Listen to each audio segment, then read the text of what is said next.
that of course it is there. It cannot, these issues of fictitious payment, it cannot happen in all the departments without the knowledge of the governor, unless there is a very big distance between the governor and the departments, or he has left automatically the county. So to me, I want to believe that there is that connection, because something, for example, an issue of agriculture, whereby soybeans was paid to a tune of 15 million.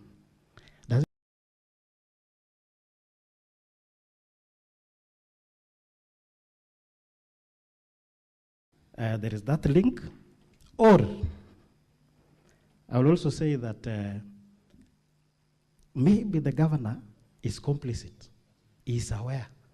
It's only that maybe when these things happened, he was protecting it until the other day when our DG whistleblowed it. So to me, Mheshimiwa Cherargei, there's a very good connection between His Excellency the Governor and all the happenings, especially on fictitious payment. Mheshimiwa Cherargei also said about the issue of Denby Holdings Limited, whereby there is exorbitant prices. Volume 4, page 41. I want to confirm to you that, you know, when you are paying something that is fictitious, something that you are stealing, of course, wrongs must be there. So maybe they were saying that these things will not be known, and the only way to siphon this money was through soft drinks, and that is the reason. Unfortunately, when we noticed it, is when up to today he has not told us the truth if that soda or that soft drink costed that 500 shillings or 1,100. Another thing also about Lea Chirchir, I can confirm that. I want to confirm because I was elected in 2017, so I was with Lea in 2017, 2022. And then when the governor came in, he brought his people as chief officer. So I'm very much aware that Lea Chirchir was there before and is no longer there today. The CEO that is there is QS Anderson Terer.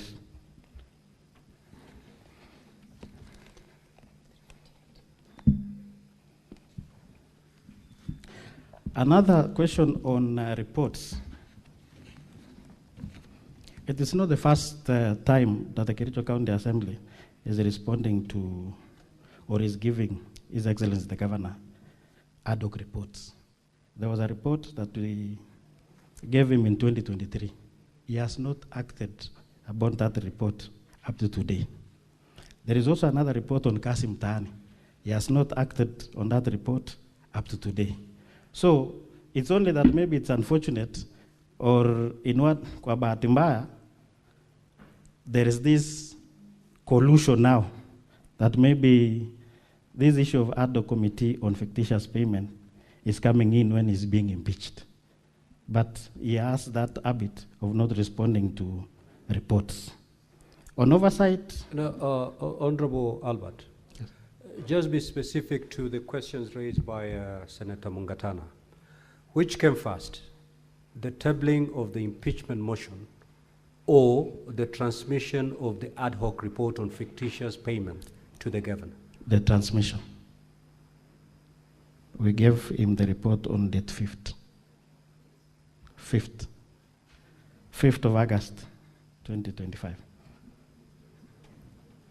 Motion was tabled on 6th.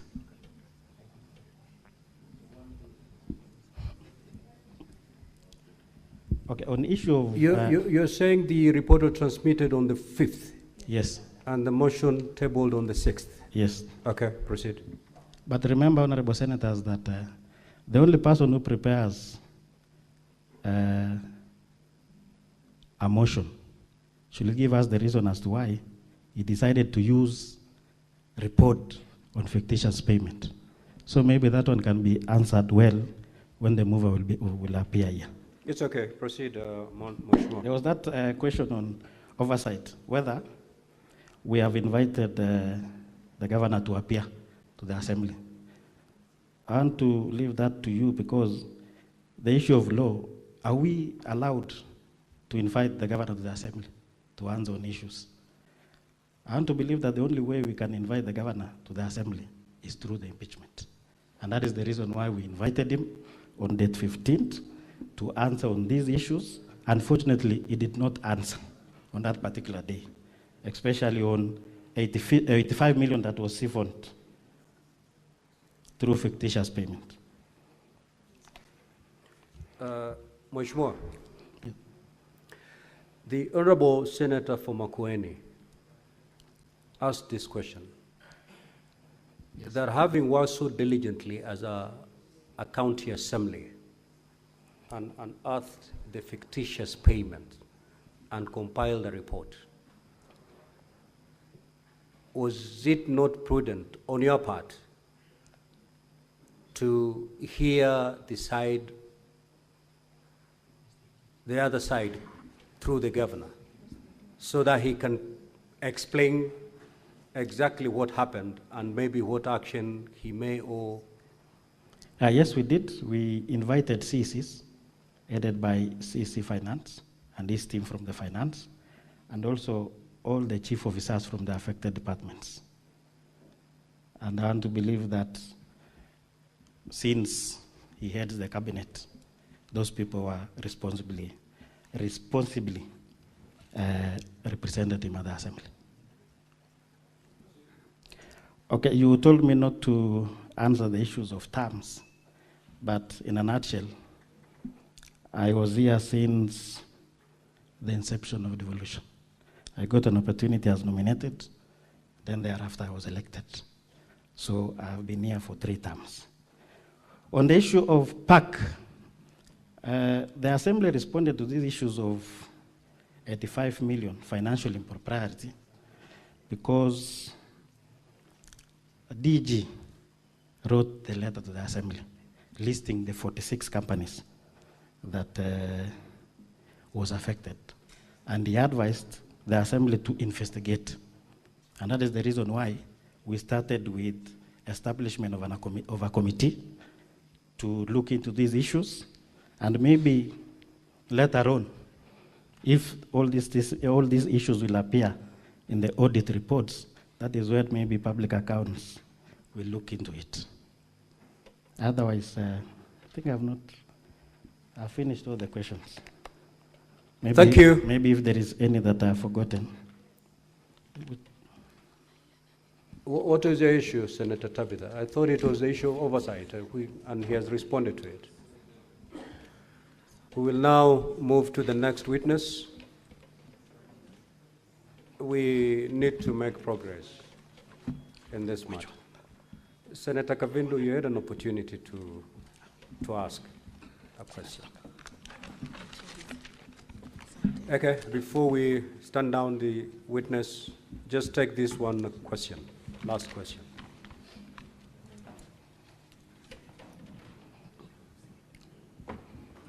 Thank you, Mr. Speaker.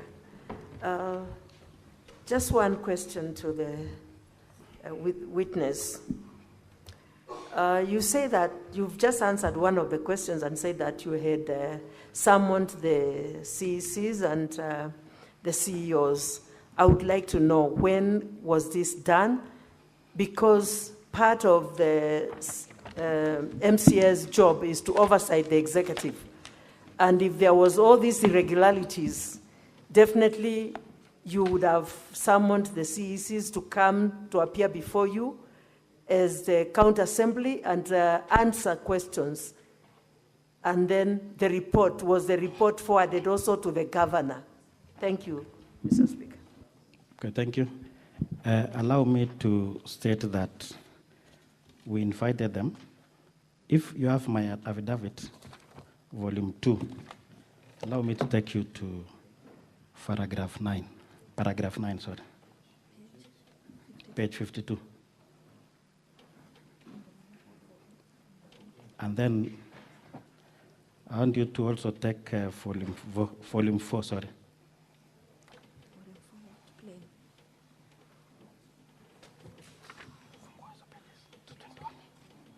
The first witness invitation letter is in page 221. And that is the whistleblower. So you can see the date. He appeared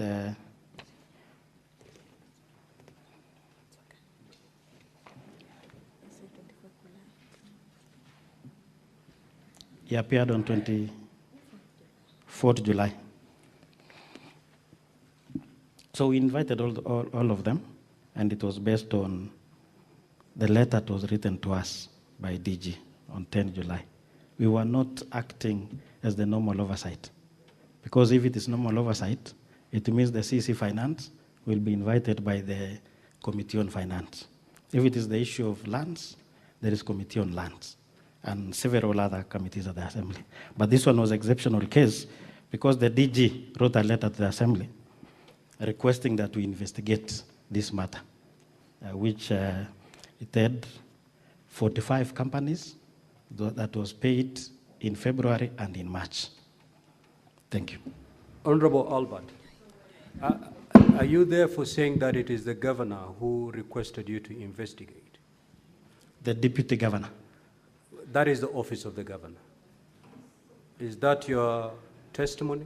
Of course, since he's the principal assistant, it's the office of the governor. That requested you to investigate? Yes. Thank you. Okay, we will now move to the next witness. We need to make progress in this matter.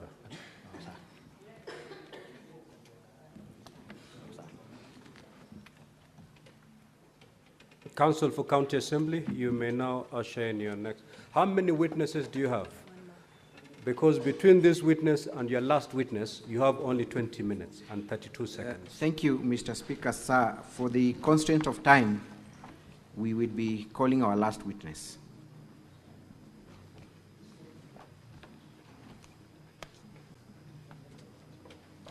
Mr. Kiprotich Rogoni.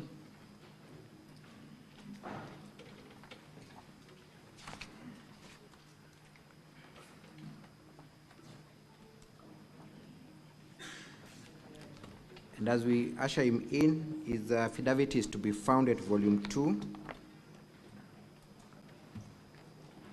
at pages 1 to 50.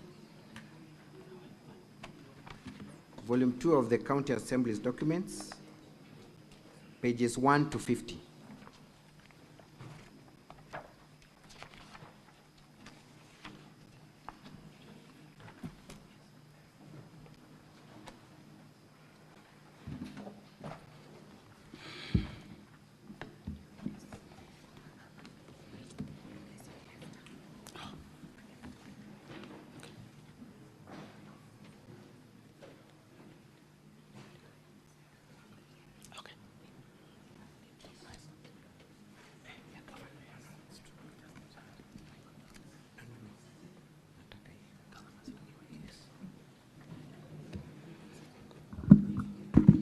Okay. I, Honorable Kiprotich Rogony, do solemnly swear that the evidence that I shall give before the Senate in respect of the matters before the Senate shall be the truth, the whole truth, and nothing but the truth. So help me God.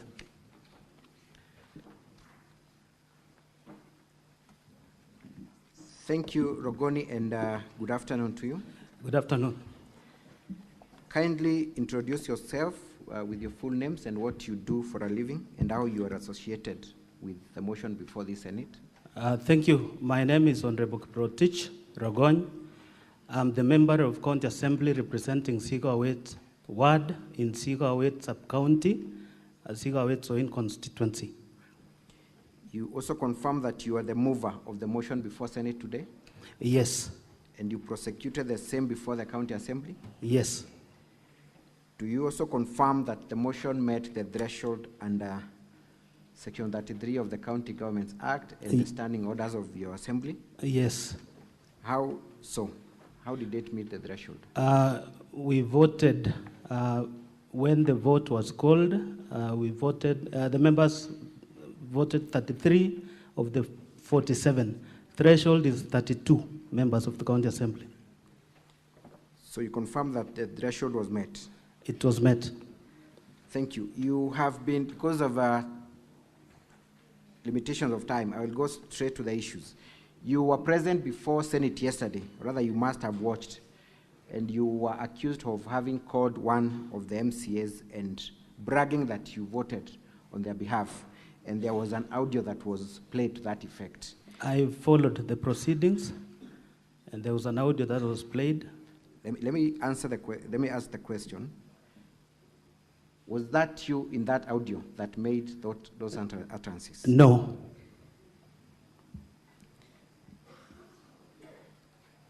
Have you, at any given time, talked to that member of County Assembly making those brags?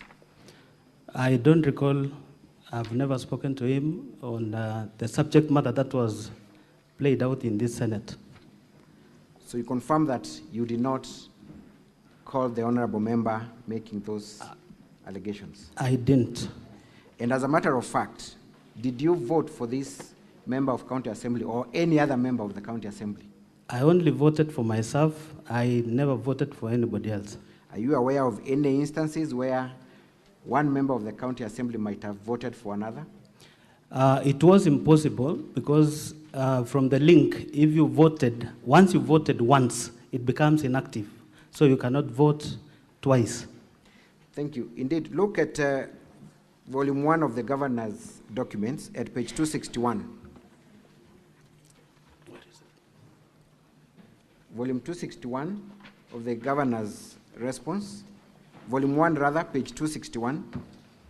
There is a certificate of electronic evidence. Yes. Are you in that page? See? Yes. Is the number provided therein your number? It is incomplete. It's not mine. It is not your number? Yes. For record purposes, kindly tell the honorable senators what your number is that you ordinarily use and how many numbers you have for that matter. I have only one number. My number is 0724 290 295. Is that the number that appears on that electronic certificate of electronic evidence? It is not. Thank you.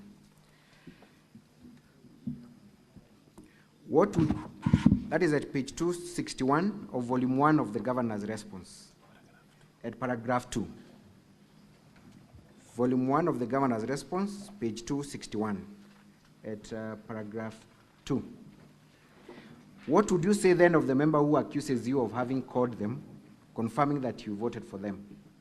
The claims by the member, I can say, is malicious because even from the audio, I could not even tell who the person he was talking to was. So I wasn't the one he was talking to. Thank you. You have been following proceedings in this impeachment process. Most of the grounds have been covered by witnesses who came before you, so I will limit your evidence to the remaining issues. Let us go to the issue of the Londiani accident and how you allege the governor of having misappropriated funds that were donated for the victims. First of all, confirm how many members of the public lost their lives during that unfortunate accident. From the report of the ADO committee, 52 members were lost in the accident. How many others were injured? From the report, 77 others were injured. Were you a member of that committee? I was not. You are not. But are you familiar with the findings of the report? I'm aware because the report was tabled before the House and I was part of the people who were present. Thank you. Let us play County Assembly's videos, KCAV 8. KCAV 8 of the County Assembly's videos, kindly.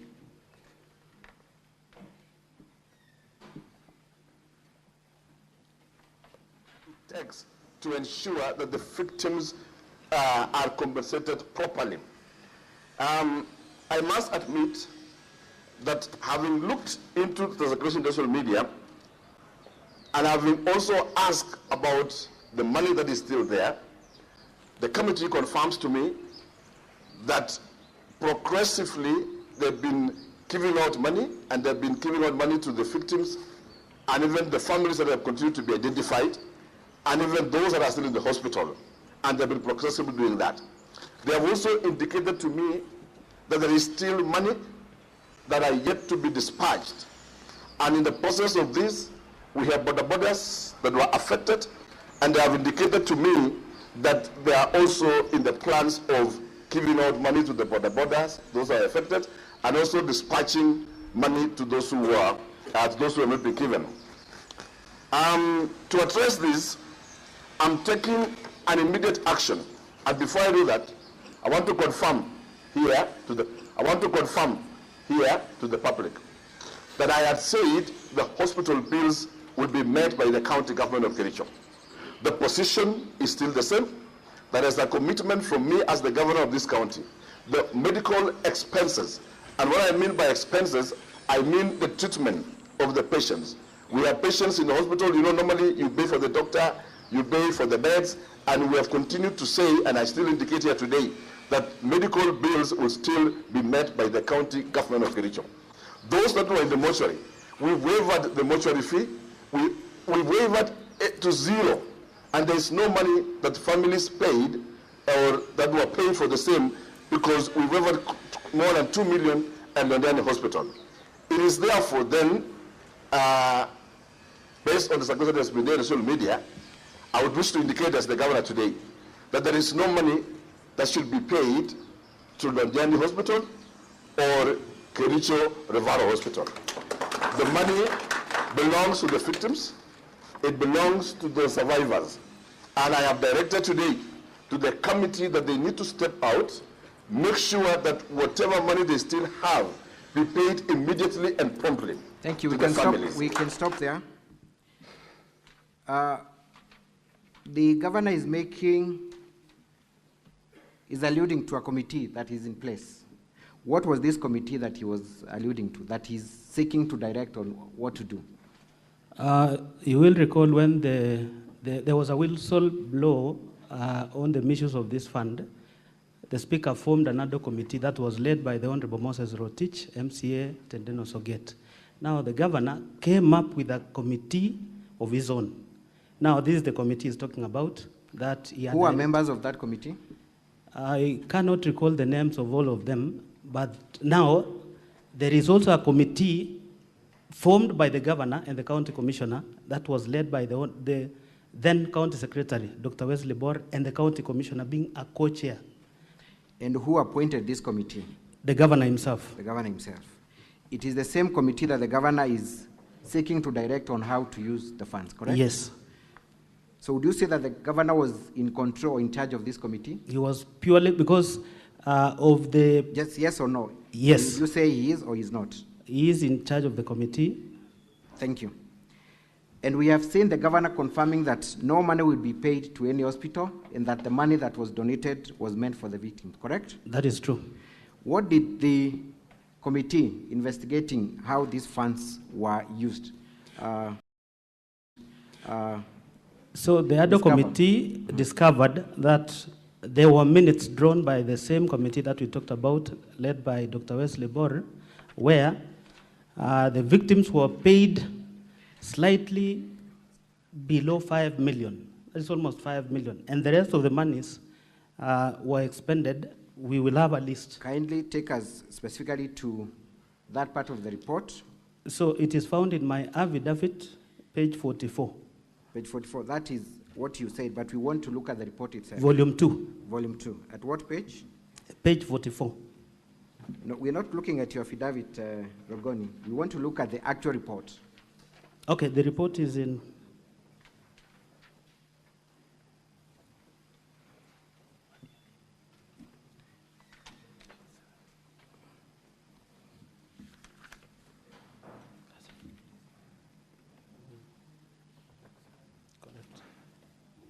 Have you seen the report?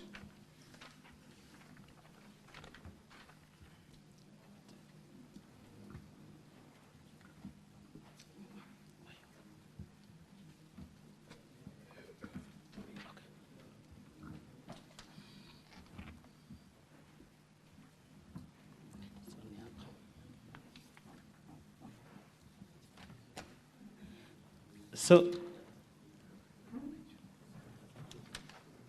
in page 58 of volume 4B, the committee was able to establish the following findings: that each victim, those who are alive, were paid 60,000, and that is 52 of them. Before we go to the amount paid to the victims, how much was raised in total as per the committee? 14 million. 13 million in form of cash, and 935,000 M-Pesa. There was a pay bill. Was there a specific pay bill or bank that these funds It was a pay bill. And where were these funds supposed to be deposited? Any bank account?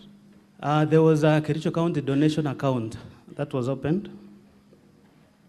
So the pay bill number was 8062001. Account title is Londiani Accident Victim Support. Thank you.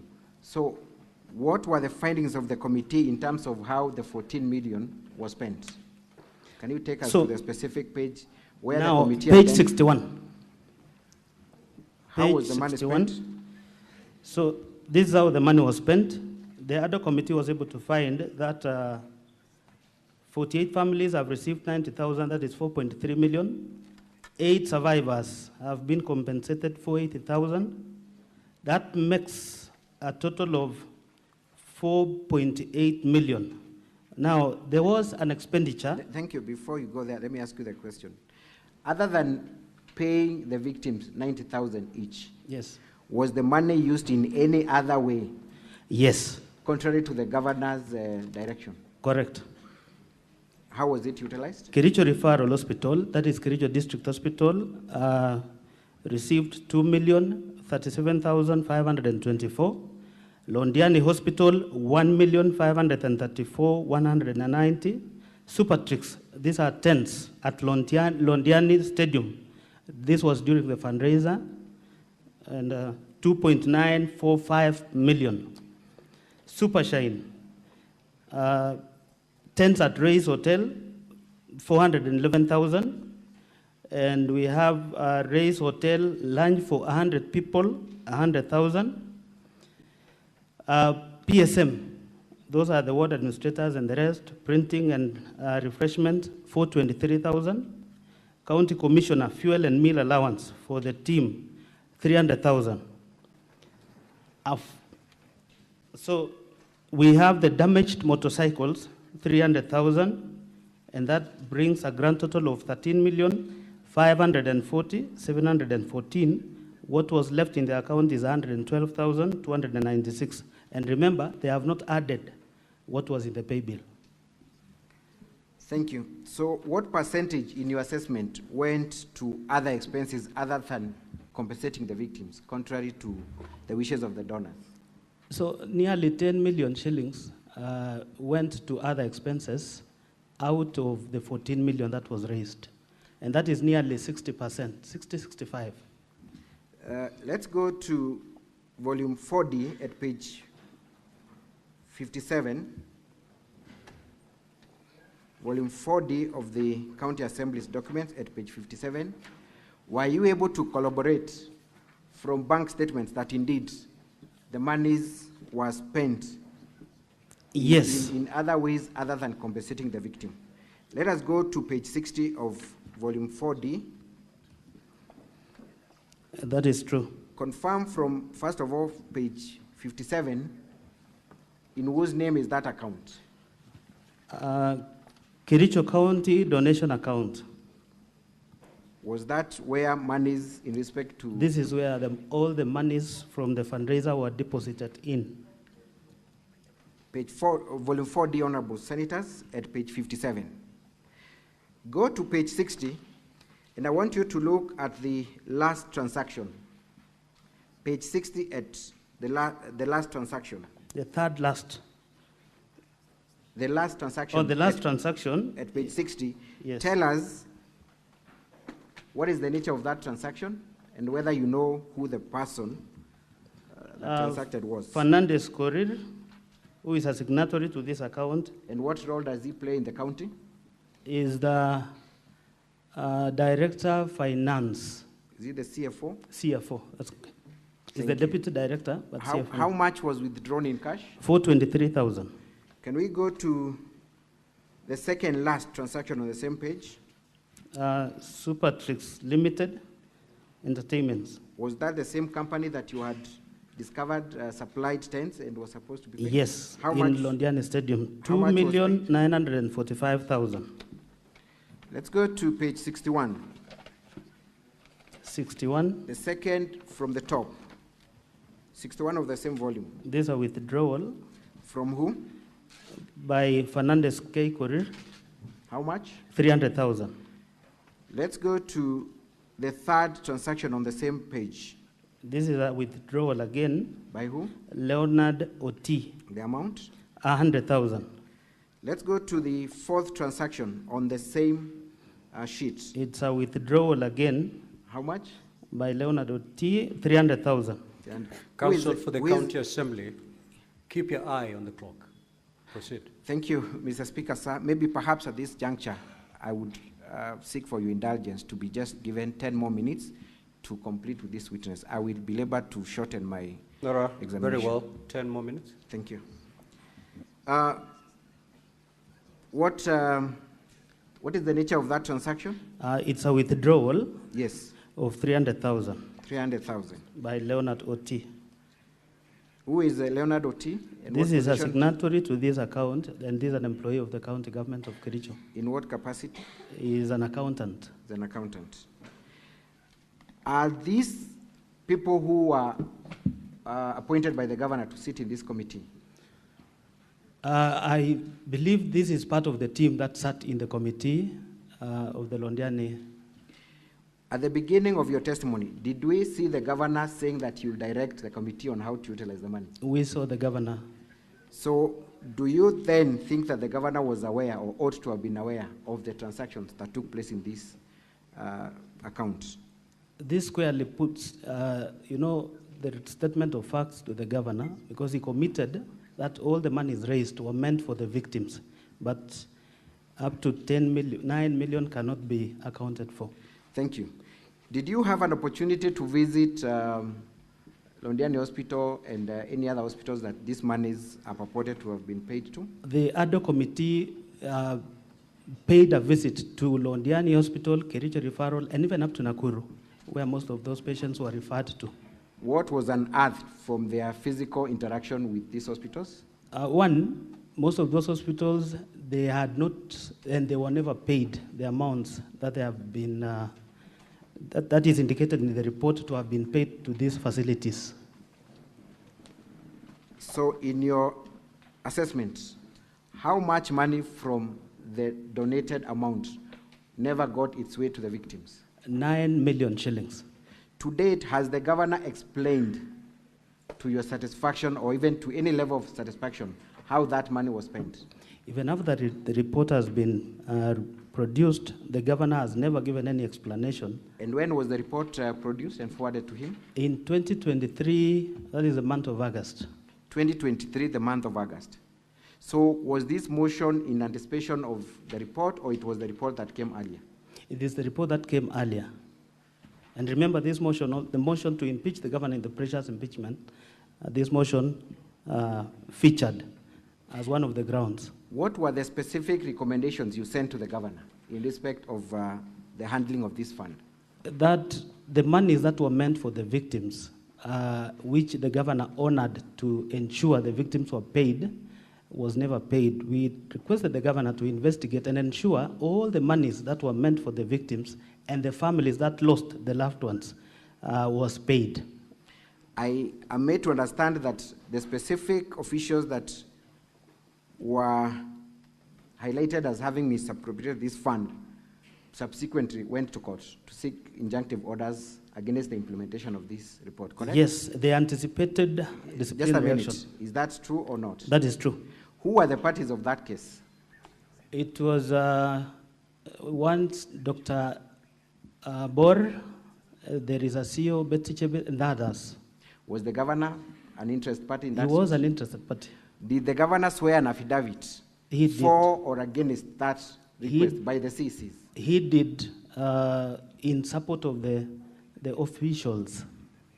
So he went to court and asked the court not to implement the report. That's what true. you're saying? That is true. That is captured in an affidavit, correct? Yes. Would you then say that the governor had the intention of implementing this report? He had no intentions of implementing the report. To date, has the governor given any contrary audit or report of how these funds were used? He's never. Almost 1 year down the line. 2 years down the line. 2 years down the line. What would you say about his conduct then? He's a complicit in the whole setup. Thank you. Mr. Speaker, thank you. I was looking at the watch. Thank you. Let's move to the other issue, Kazi Mtaani. Again, tell us when a report on the Kazi Mtaani initiative was made by the respective committee. Kazi Mtaani, I sat as the vice chair, and the chairman was One Honorable Paul B.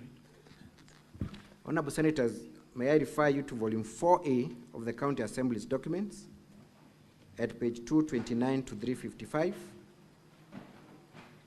Volume 4A, page 229 to 325.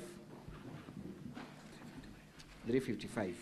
Proceed, Mr. Rogoni, directly to the recommendations and findings of the committee, and tell us when this report was finalized.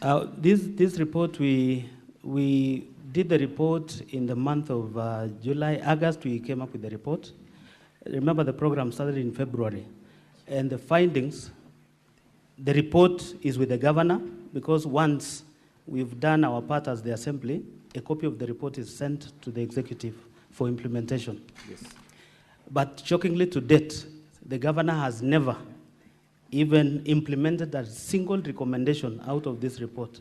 And remember, the county government of Kericho, through the 2 municipalities, lost cumulatively 39 million. And have you seen the response of the governor in respect to that allegation? What has he said about it? From the replying affidavits in the previous motion, the governor alleged the county government of Kericho did not lose funds through the program. But from the report, you can see there are even companies that were not pre-qualified. They did nothing, but they were paid without a single document. I'm talking about the LSO, because if you're given a job to clean a place in town, you've got to have an LSO. Not a single LSO of all the 16 companies, 9 for Kericho and 6 for Litein municipality, were given or supplied with an LSO for them to process for the payments. Maybe you might want to take some time and highlight, because not all of us are aware of this initiative. What was the nature of this initiative? How would it work, and who are the beneficiaries, and who are the participants of the initiative? When the governor launched this initiative in 14th February 2023, it was meant to give an opportunity to the youth, the women, and the people, the marginalized from the 2 municipalities. That was more of like offering them a job opportunity through that program. But because there was no policy, the governor resorted to engaging those contractors who were doing jobs in the Department of Environment. Because there was no law, there was no legislation, there was no legislation to support the process. Now the governor used contractors procured in the Department of Environment underwater. So are you saying that the money never got to the intended now the youth and the women who appeared before the committee during the hearing, actually they were complaining because they were never paid. Initially, these contractors were supposed to pay them either weekly or after 10 days for a period that they signed the contract. But out of this, you can see from the report, there is even a contractor who was... Take us to the specific page where those complaints were raised, and what was the nature of those complaints? So the report is page 230 of volume 4A. So for my understanding and for record purposes, how were the youths of Kericho County supposed to receive or to get their cash? These contractors promised to pay them via M-Pesa. Correct? Each, and they were assigned duties in the various parts of the municipalities. So was it the contractor who would subcontract the youth, or it was the county that contracted the youth directly? It was a contractor who contracted the youths directly, but supervised by the municipality, the municipal manager of that particular municipality. Proceed and show us the So findings of the report. you can see the whole thing is voluminous, but let me just take you to page 253, because that is where, page 253, you can see down there, 252, sorry. There was only one director who appeared before the committee, and that is 4.6, director of Gleris Company Limited and Rehisa. Again, in this program, it was so funny where a contractor with 2 companies was given the job. So you can see he explained the number of days he was given from the BQ and the amount in that BQ. Out of this particular contractor was supposed to hire. In Kericho municipality, they had anticipated to hire 70 youth, 120 youth. In Litain, it was 70. But these numbers ballooned because of the number of contractors who were given the job. But then they were supposed to still pay these men, youth, women, and the marginalized group. So then ultimately, who were the beneficiaries of the funds that were utilized under the Kazi Mtaani initiative? These contractors. Those contractors. And can you confirm that the Kazi Mtaani initiative was the governor of Kericho's program? It was squarely the governor's. That is why it is called Equalizer Kazi Mtaani. It is him who launched the program. And from the photos, if we had time, you can see. I want to believe in all the annexures, you can see the governor even pushing the wheelbarrow in one of the, during the launch of the program in both Kericho and Litain. Indeed, I'm made to understand the governor's nickname or campaign name is Equalizer. Equalizer. Is that true? That is you want true. that to go on record? That is true. Equalizer. Thank you. How much, in your estimation of from the report, was utilized in this initiative? For the 2 municipalities, it was 39 million. Kericho being 23, and the balance being for Bureti, Litain municipality, 16 million. And have you seen the response of the governor and how he has responded to the issue? Has he made any clarification or brought documents to confirm how that? First of all, he relied utilized? on the affidavits of the former CEC in charge of lands, once Malel Kipruto. That from what the officers gave him the information, there was no funds lost. But the committee, where I sat as a vice chair, we felt the value for money in these programs could not be, met.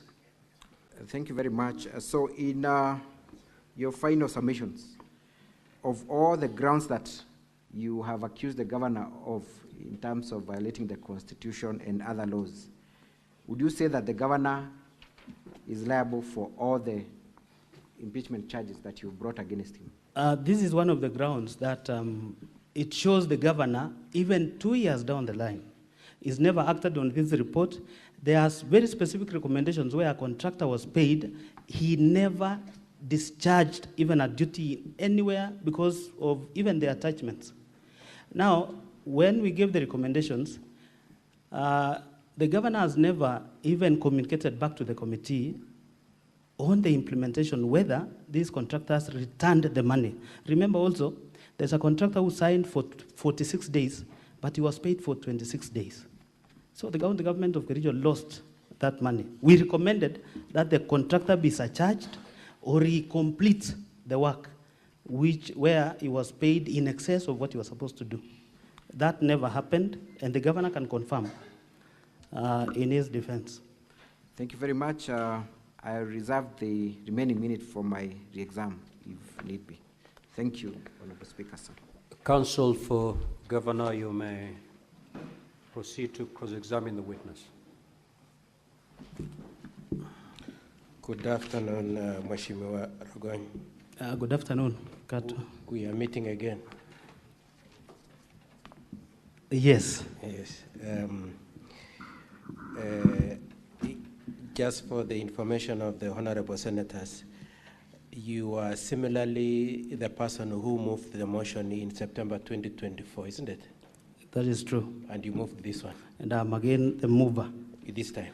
This time again. Yes, and when we were in the county assembly, you said you will move another one, isn't it? No, perhaps this will be the last one if we will successfully. Okay. But your mission in the assembly is to remove him, isn't it? Not my when mission. When you elected, you took it that this is the mission to remove the governor. Of course, if this house finds him liable. Kasim Tani, one of your recommendations was that the EACC to investigate, isn't it? That is true. It's true. And you're aware that the governor instructed these people to hand over all the documents for the EACC investigations? I'm not aware. You don't know that the EACC is investigating? That's what you are now raising here. You don't know that? Yes. Okay. Remember, I sat in this committee. Okay.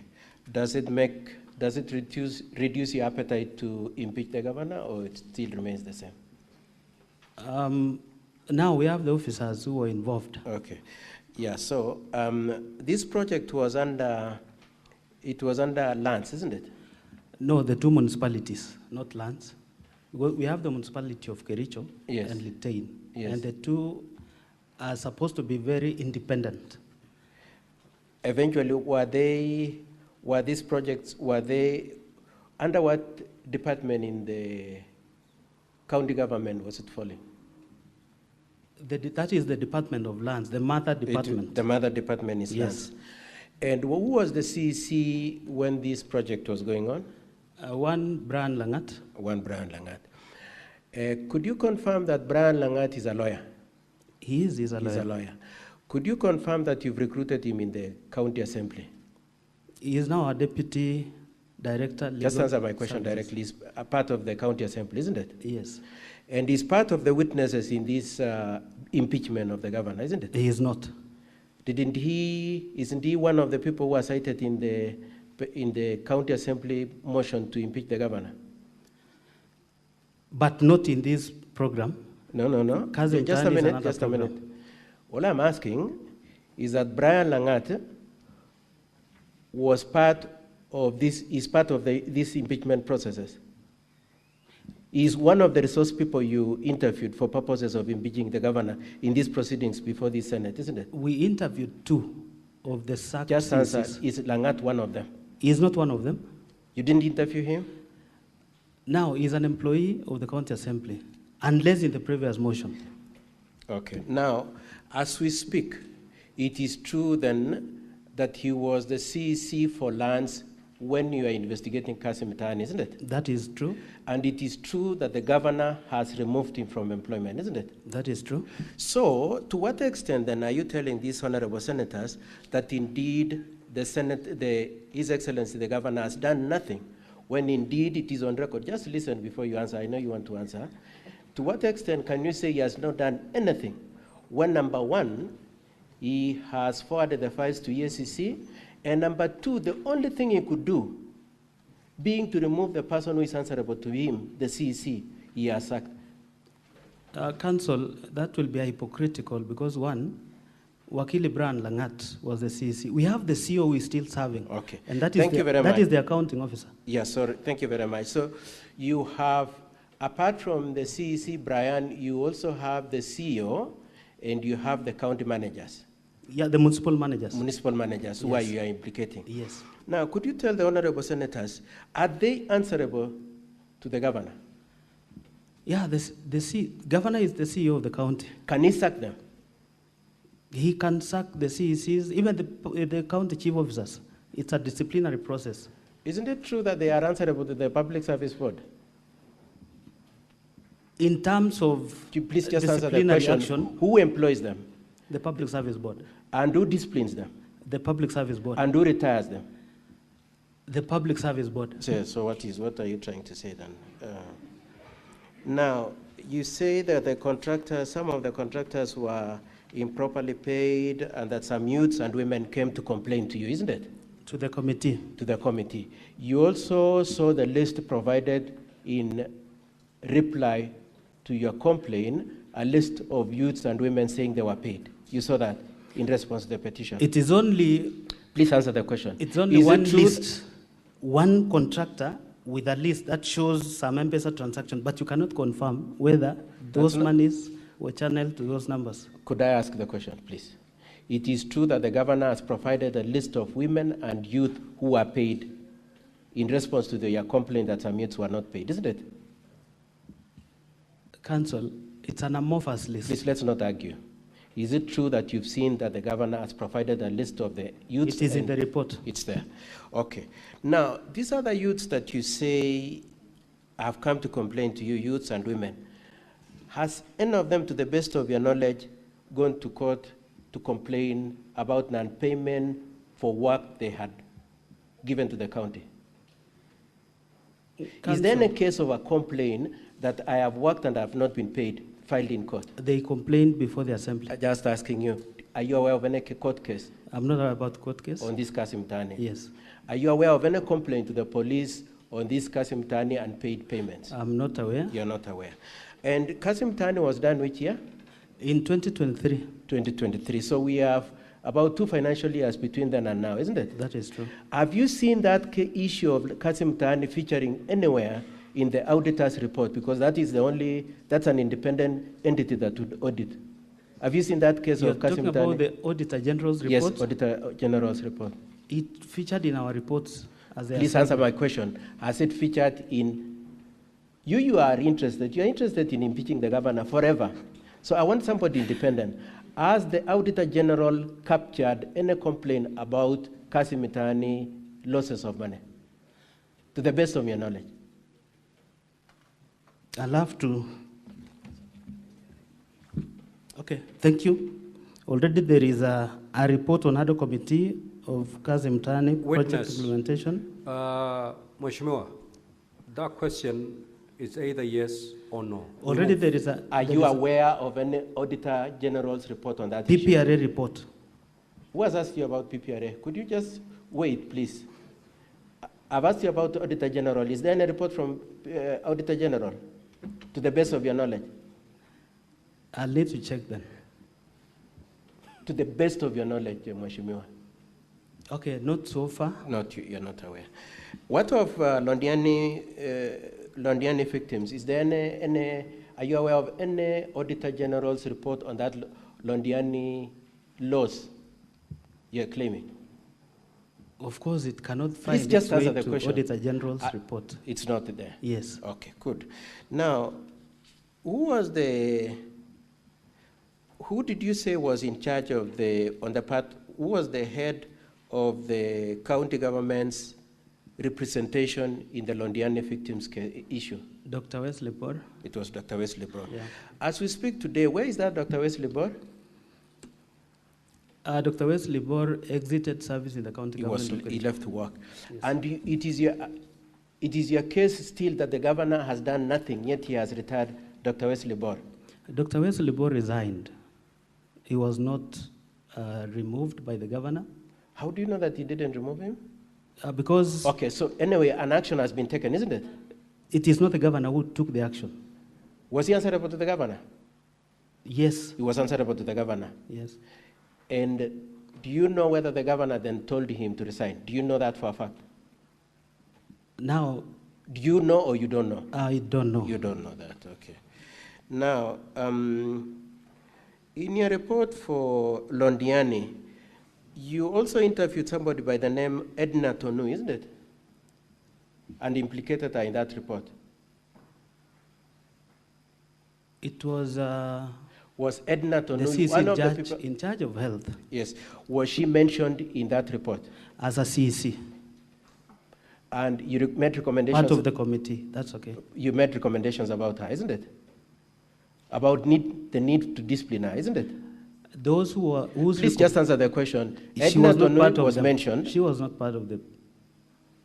She was not part of those who were recommended to be disciplined. Okay, but she was in health.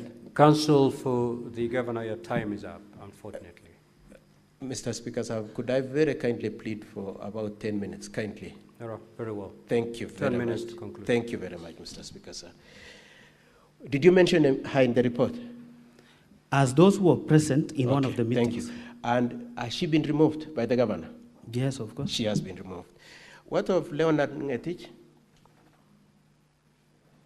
He's a former CEC. Has he been removed by the governor? Yes. And you still want these senators, honorable senators, to still hold the governor as not having taken any action on the Londiani issue? Now, is it true that the people you had mentioned in that report included one Betsy? Yes. And is it true that Betsy filed a suit against you in court? On that report? The assembly. Not you? Yeah, okay. I don't know whether I'm the assembly, but... Okay. Anyway, Honorable Rogonya, I am more interested in the fact that it is true that she went to court, isn't it? Against the assembly? Together with the other people who are recommended Actually, the findings of the report. Yes, she was against the finding of the report. Yes. And a decision was made by the court that the governor should not take sorry, that's not correct. My apologies. A decision was made by the court that no action should be taken on that report, isn't it? Yes, the findings. The findings that no action is to be taken. Yes. But that notwithstanding, you want these honorable senators to say that the governor has not done anything when at most she was respecting a court order.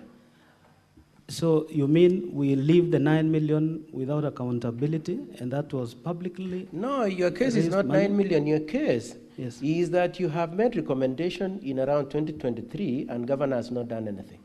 And I'm telling you, governor has removed about 4 people from employment, and when he was to take the next action, a court order was in place. Removal is not compensation, Kato. And so what did you want the governor to do? You want him to remove the money from his pocket? Okay. Now let's move on. What have you done yourself? You have oversight over the resources. Have you gone to court yourselves? Yeah? I don't know. Have you gone to court for the recovery of the money? Honorable Rogoy, yourself? Perhaps that is what we should be doing. That's what you should be doing. Have you recorded a statement of the ESCC which is investigating? Have you recorded a statement? Now who records it? Have you? Have you? Just answer the question, yes or no. Okay, I haven't. You haven't. Have you written to ESCC to investigate? Counsel. Have you? Out of the report, it have you written to the ESCC to investigate this issue? ESCC can acquire this information from the assembly. You, Honorable Rogoy, you are saying the governor has not taken an action, and I'm firstly asking you, as the accountable person that you want to say you are, have you written to ESCC to investigate this issue if you are as aggrieved as you are, as you pretend to be? Perhaps I'll need to... You need to write. To write. Avoid being dodgy. These are very simple, straightforward questions, so that we save on time. Mr. Speaker, it's a committee on implementation to follow. Proceed, counsel, for the governor. Proceed. Thank you. Now, it is true that this issue of Kasim Tani and Londiani were part of the impeachment complaints that you made in September 2024. That is true. Yourself, isn't it? Yes. And you've brought them back again today. That is true. And in the next one that you propose to bring, you will bring the same ones, isn't it? At least it's been prosecuted now. It was not. Remember, our case was not heard in the last impeachment. You are saying these senators didn't hear your case? They didn't hear because of the preliminary objection that you brought in. You are complaining against them? Because our file was never opened. Okay. And at that time, you didn't manage to get 32 MCS, which was 2/3. We now have 33. And this time round, you didn't get until you voted for Kibet yourself, Honorable Rogoy. I voted once, Council. You voted for Kibet, and you called him and told him, let me give you 400 so that you swear an affidavit to say, I have 200. 200 plus Dubai plus Rwanda. Council, that clip is not me. But the voice is exactly this one, Honorable Rogoy. How do you explain that? Counsel, the person who was talking in that clip was a bit drunk. I'm not drunk. I don't even drink.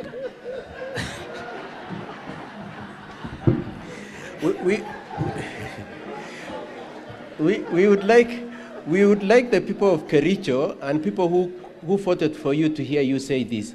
You're saying you don't drink? I don't, Counsel. Completely? You know, Counsel. You or you don't drink? Mr. Speaker. No, the issue of drinking you've raised. Let me clarify. Do you drink or you don't? I don't drink. Completely? I'm a Seventh-day Adventist.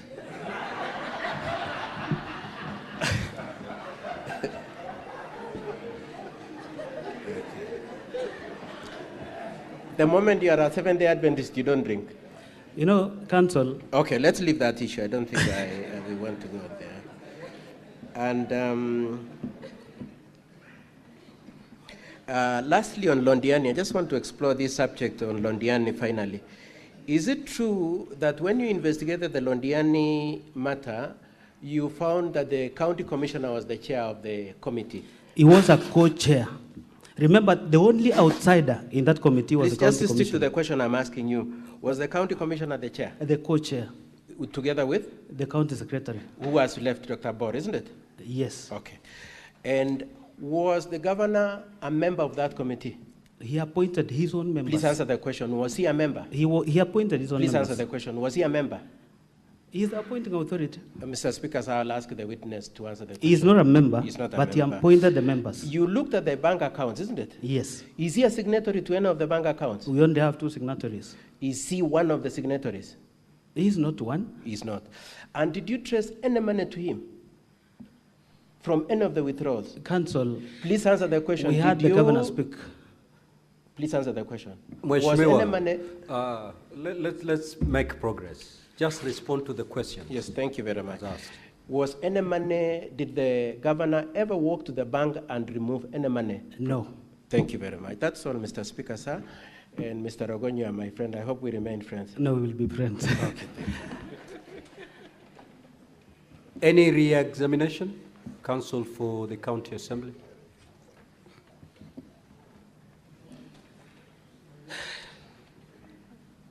Thank you, Mr. Speaker. Sir, very briefly, Mr. Rogoni. Yes.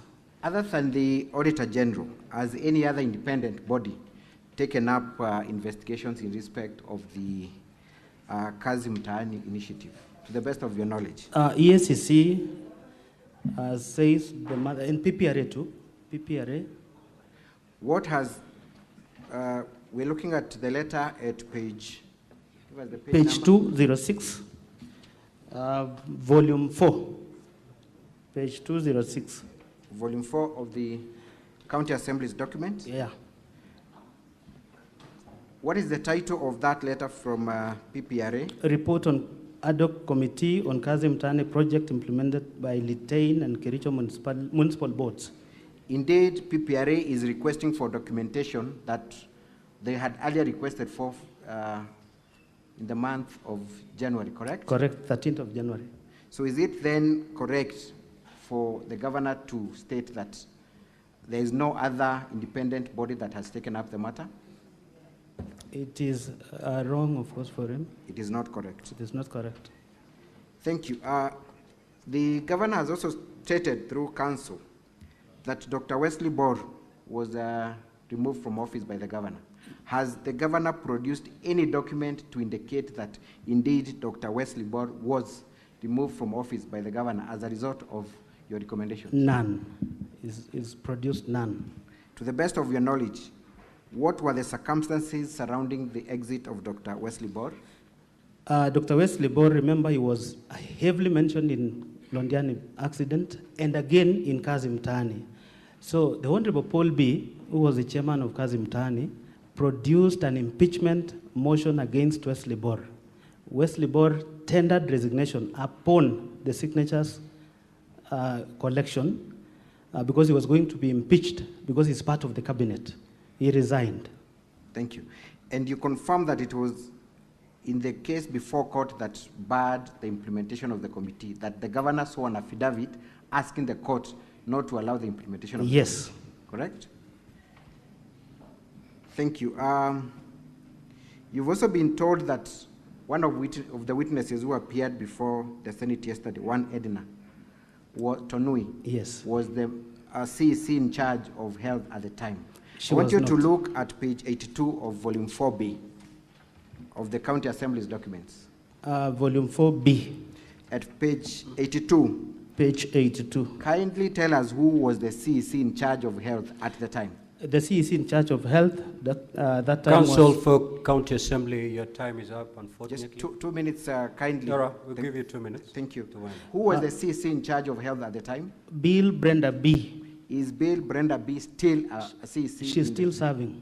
She's still serving? Yes. Thank you very much, and that's all for this witness. Thank you. And that brings us to the close of the County Assembly's case. But I will be making a short application after the witness has been interrogated by senators. Thank you. Thank you. Any questions or clarifications from the honorable senators? Clerk, someone should work on my dashboard. It's run blank. Yes, Senator Fernandi.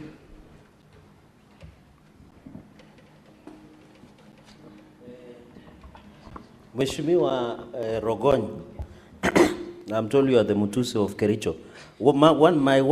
Two questions only will be, one, are you aware of Section 45 and Section 44 on the appointment and nomination that both the county secretary and chief officers are nominated or appointed by the governor after competitively being recruited by County Public Service Board?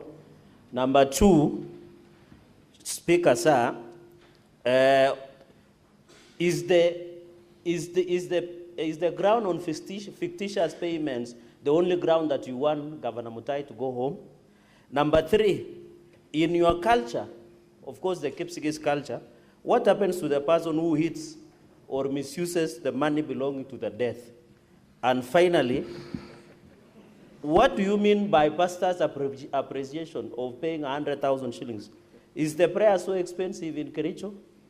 And out of 14 million, 4 million went to, approximately 4 million went to the victims, 10 million went to expenses. Was this justifiable? And finally, what do you want us to do to the governor? I thank you, Mr. Speaker, sir. Senator Essie.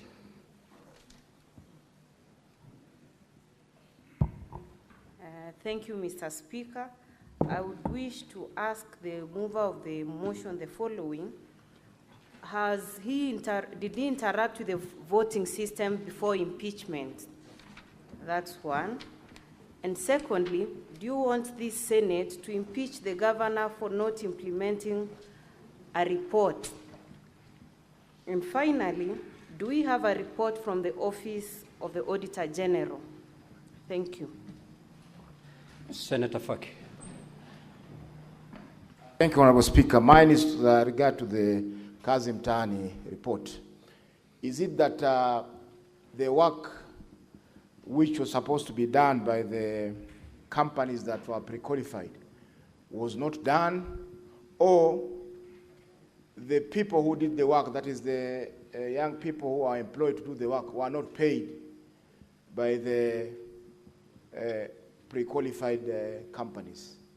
Number two, there are allegations that 18 members of the Assembly never voted for this motion.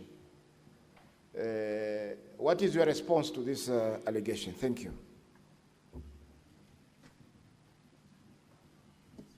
Senator Kericho Tabitha.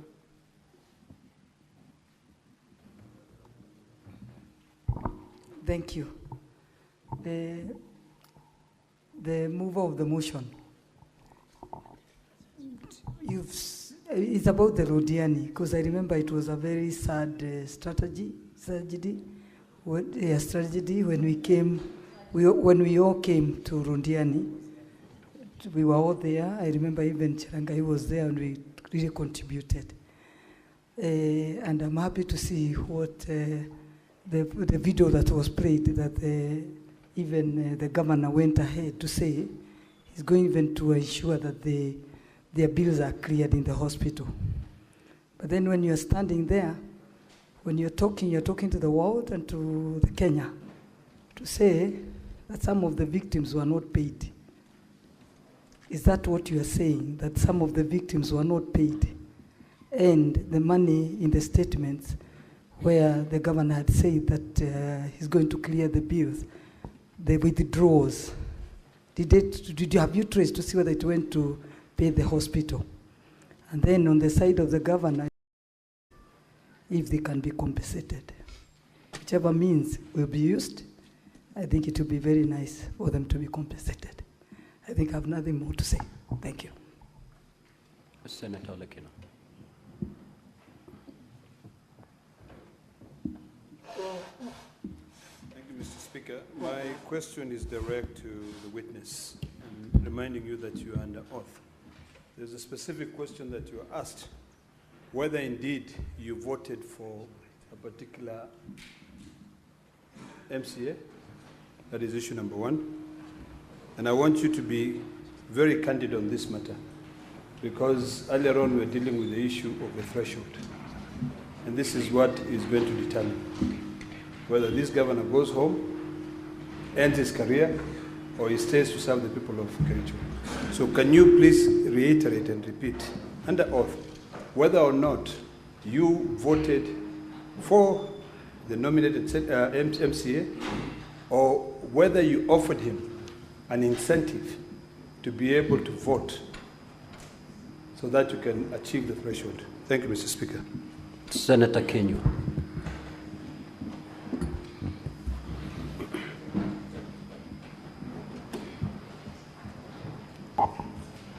Thank you, Mr. Speaker.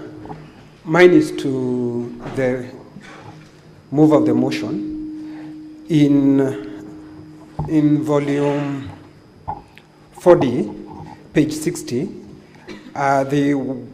he was saying that there is somebody called Leonard Oti who withdrew money in particular times when he was presenting. But I don't see the annexes with the issue that money for Rondiani was not reaching the victim, by virtue that the same Leonard Oti was withdrawing the same amount of money long before the Rondiani accident. For example, if you look at the same page 60, the fourth transaction, it shows he withdrew 99,000. Then on 24th December 2021, he withdrew 259, long before the Rondiani. So I don't know the annexes, why you are showing us down here how the money was being withdrawn and showing like those people are correct, but they're the same people who have been withdrawing money long before. Thank you, Mr. Speaker. Senator Muma.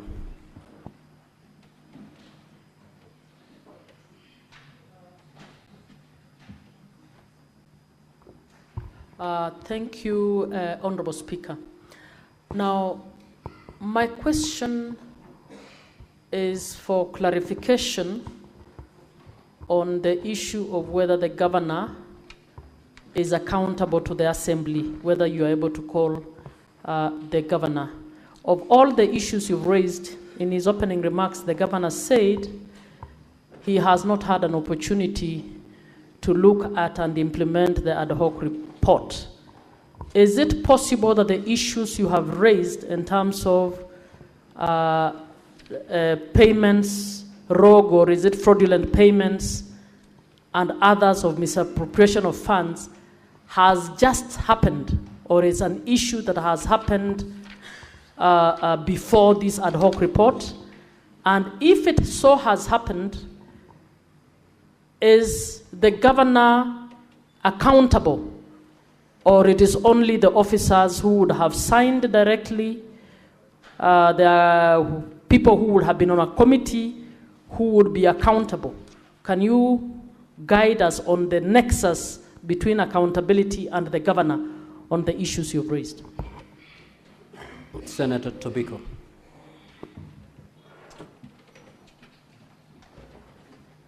Thank you, Speaker.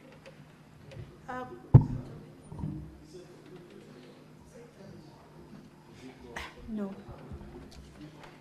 Thank you, Mr. Speaker. Mr. Speaker, I wanted to know from the witness, according to you, how many MCAs actually voted for the impeachment motion that you moved? And if there is any other proof you have besides the printout which is here, which already seems to be in contestation. Senator Tabitha.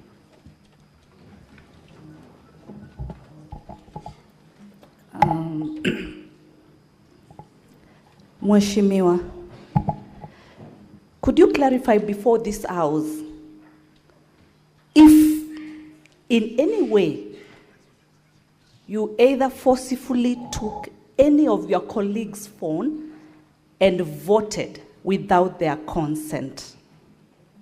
Number two, in regards to this fund for the victims of Londiani tragedy, what was the total amount that was contributed in order to assist the victims? And lastly, on volume 4D, from page 60, we've seen the withdrawals by Fernandez Coril on 21st, amounting to 423. On the same day again, another withdrawal of 300,000. On the same day, another withdrawal by Leonard, amounting to 100, and another withdrawal by the same Leonard, amounting to 300. Who are the signatories of this account? And as we currently speak, these people are fired. In your wisdom, do you feel that these people participated in one way or the other by fraudulently or in whichever capacity? They withdrew this money for their own personal gain. Again, on volume 4B, page 83, I've been able to look at the total expenditure, the alluded expenditure, as you actually explained earlier, amounting to 13.5 million. But you state before this house that 24 million. Senator Mariam Sheikh. Honorable Senators, you have under 2 minutes, so condense your concerns.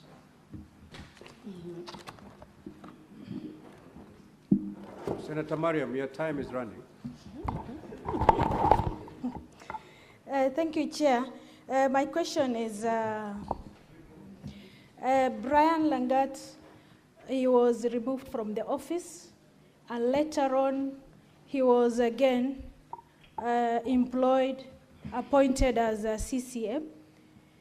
And on that renewal, there is Integrity Act, of which Integrity Act of the section of the Constitution, is it allowed that any person which has been removed from the office can be reappointed again? Thank you. Senator Richard Onyonka.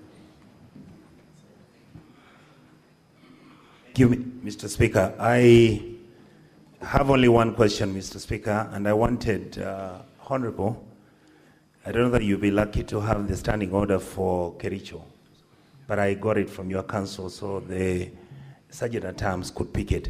Yes, Mr. Speaker, if you look at the standing orders for Kericho, which is on page 83, actually 82, and you look at our standing orders in the National Assembly, in the Senate, they are nearly the same. And essentially, it just gives us a chronology. If you go to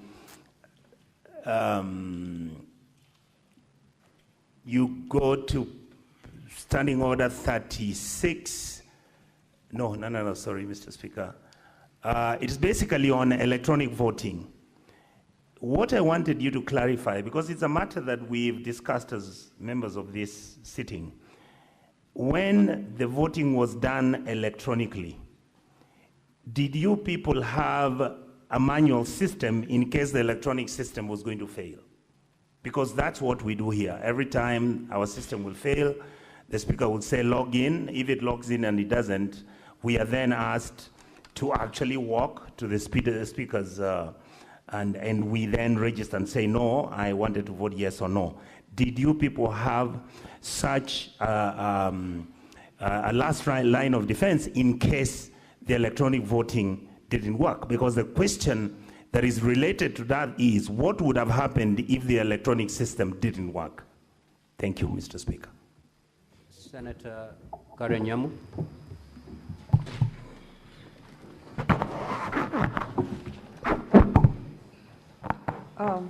I'd like to ask the MCA, previously, before this impeachment motion, had the county assembly of Kericho, had they ever used the electronic voting before? And also, what safeguards are in place to prevent alteration of votes once they have been cast? And on Kazi Mtaani, can you under oath provide any documented instance to show that the governor personally diverted, interfered with, or manipulated the Kazi Mtaani program in Kericho County? Thank you. Senator Boni.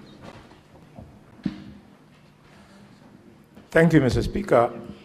Mr. Speaker, the honorable member will help a lot. In his opening remarks, counsel for the county assembly told us that the governor is a very bad man. Is it your evidence that he is a bad man? And if so, the people of Kakamega are waiting in respect of the accident that was at Fort Tenan, Londiani. The people who died were predominantly from Kakamega. In fact, Mukurusu village, a family of 4 was wiped out. So they would like to hear that the bad man, the governor, is the one that we are talking about, and more importantly, during your investigation, Honorable, did you establish whether the purported 90,000 that was supposed to go to victims as compensation was actually received, or was it only indicated on paper and the reported bad man did not make the actual delivery?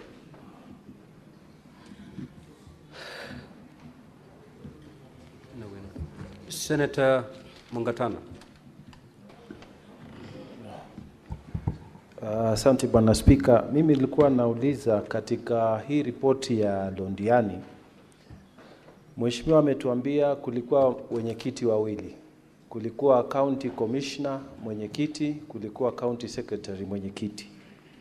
Lakini katika mazungumzo yake sikusikia taje hatua gani zimechukuliwa dhidi ya county commissioner. Manake kama kuna hatua zimechukuliwa upande huu, lazima pande hii pia achukue hatua. Kwa hivyo nilikuwa nataka kujua kama mheshimiwa katika recommendation zenu ama katika ile report kuna hatua gani mmechukua, ama ilikuwa target ni moja na ni hiyo peke yake. Asante Speaker. Senator Mundegi. Asante Bwana Spika. Swali langu kwa mheshimiwa wa Kericho. Katika Kenya kuna mipangilio ya kazi wakati pesa imekuja masinani ama kwa serikali. Mambo ya Procurement Act. Na kama mlikuwa naangalia kazi vizuri, ndio tujue mnasema ukweli. Mliangalia katika kila wakati yote kuna tangazwa pre-qualified contractors na suppliers wa vitu, hata youth na disabilities. Wale watu wote mmetanza wamelipwa pesa. Wakati mlikuwa naendelea kufanya oversight, mliangalia ama walikuwa pre-qualified, ama walikuwa wamekuwa gazetted kasile kubwa, ama walipata kazi namna gani, ama wakati unajua pia kuna system ya kunjaza ile kazi kila kona, sio mambo ya kupatiwa makaratasi. Mliangalia hiyo mambo mkaona kama ilikuwa inajia ile inafaa, ndio muweze kuona, kwa sababu wakati kazi imetangazwa mpaka wale watapeana kazi mpaka angalie mtu wa chini na wa juu walinjaza hiyo makaratasi namna gani, ndio ifike hapo na walipwa namna gani. Asante Bwana Speaker. Senator Osotsi. Thank you, Speaker. My question to the witness is that the system that was used to do the voting, according to the evidence before us, is a system that was developed locally by your people. Is that the case?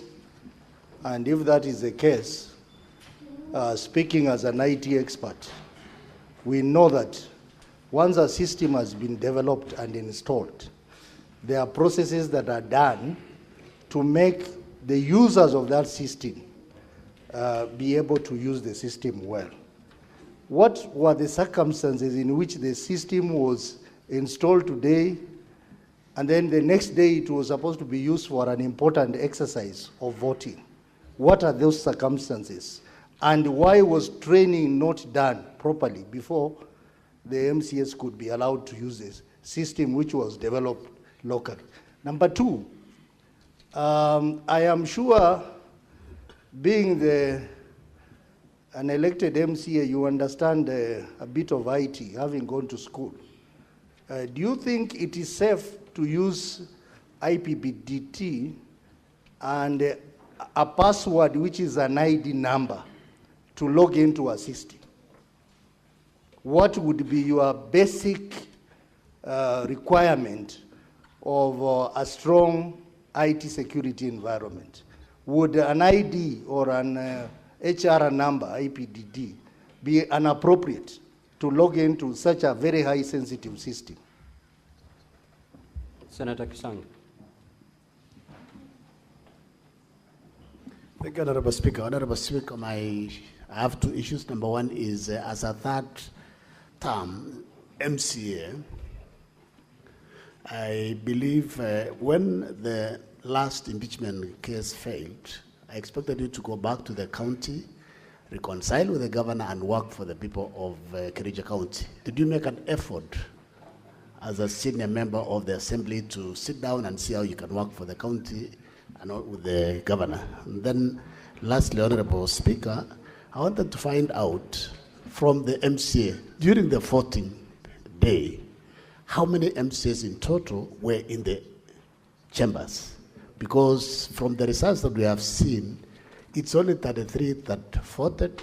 The other 14, what did they do? Did they, because they expected to be either absent or abstain or vote no? And then the last one, if I still have time, if you go to volume 4A of the county assembly, you have said the challenges they faced at the committee. There was limited access to critical information that the committee required to verify allegations raised in the Kasim Tani. Who is this particular person? How come you were not able to access any information on this particular report on Kasim Tani? Senator Abbas. Thank you, Honorable Speaker. Mheshimiwa Odok, my question is that, as you're aware, the governor is the CEO of the county. The governor commits no funds, signs nowhere. But of course, we have all the institutions in place. We have the treasury, we have the accounts, you have the procurement, and even the time of giving the contracts, there are committees that have been formed. In your investigation of the other committee, was there anybody who was committed for committing the anomalies that you have now found, that they gave contract to people, they paid the money before you came to the governor? Was there anybody who has been sacked? Was there anybody that you have recommended and the government has failed to sack? Or you feel that the governor is directly capable of doing, all that wrongs are taking place? Senator Kavindu Agnes.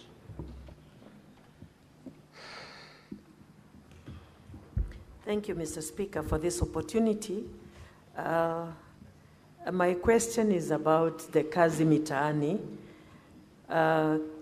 You say that there was no legislation in place. There was no law in place. And yet, you MCRs are the people who should be doing the legislation to put the law in place. And that said, I'm wondering if you now have a law in place for Kazi Mtaani again, if it happens to come again, and about the procurement. Is it the governor who is supposed to procure all the procurement officers? And were the companies which were given the procurement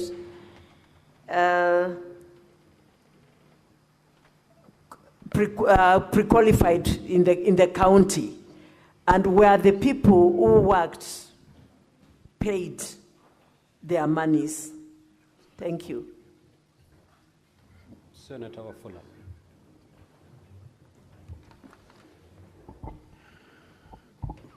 Thank you, Honorable Speaker, for this opportunity. I have clearly listened to our good MCA talk. My question comes here. Did we have any MCA in the steering committee of this arrangement for the burial of these deceased people? How much did the MCAs and the county assembly contribute towards this kitty that you are crying about for the injured and the bereaved? And if you went there as mourners, assume you appeared in nowhere, how do mourners start auditing accounts of funds they have not contributed? And finally, did you expect the governor or any other person to float tenders on how this money is going to be used and who will audit these accounts? Thank you. Senator Seki. Thank you, Honorable Speaker. To the witness, now that we have realized the Londiani tragedy, on the issue of the signatories, where the accountants are staff of the county, we have heard from you that these officers have been sacked. How do you make this House to understand the misappropriations of funds is attached to the governor? 2, the Kazi Mtaani program, the terminations, we've seen the termination and the sacking of employees in regards to this program. How else can you convince this House that the governor has not acted on this issue to make sure that is warrant for his impeachment? Thank you.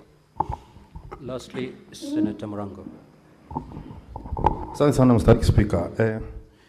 Swali yangu itaenda kwa mheshimiwa kwamba ili kung'amua mbivu na bichi venye kura zilipigwa na wakilishi wandi, wale 9 ambao wanasema kupiga kura lakini walihusika katika mchakato mzima wa kumng'atua gavana, kunaye yote ambaye walichangia na kuko na ushahidi kwamba isipokuwa kupiga kura peke yake alichangia katika mchakato mzima ule kwa kuongea katika mbunge la kaunti ya Kericho, ili tuweze kujua ya kwamba alisema nini, kwa sababu anayechangia hujulikana na asiyechangia anajulikana. Asante sana Mr. Speaker. Honorable MCA, you may now proceed to respond to those queries. Thank you, Mr. Speaker. And Mr. Speaker, before I proceed, now that I'll need to very fast respond to all the issues raised, I wish you would guide me so that I may not take long. But then let me try my level best. The Honorable Cherargei, Senator Cherargei, talked about Section 45.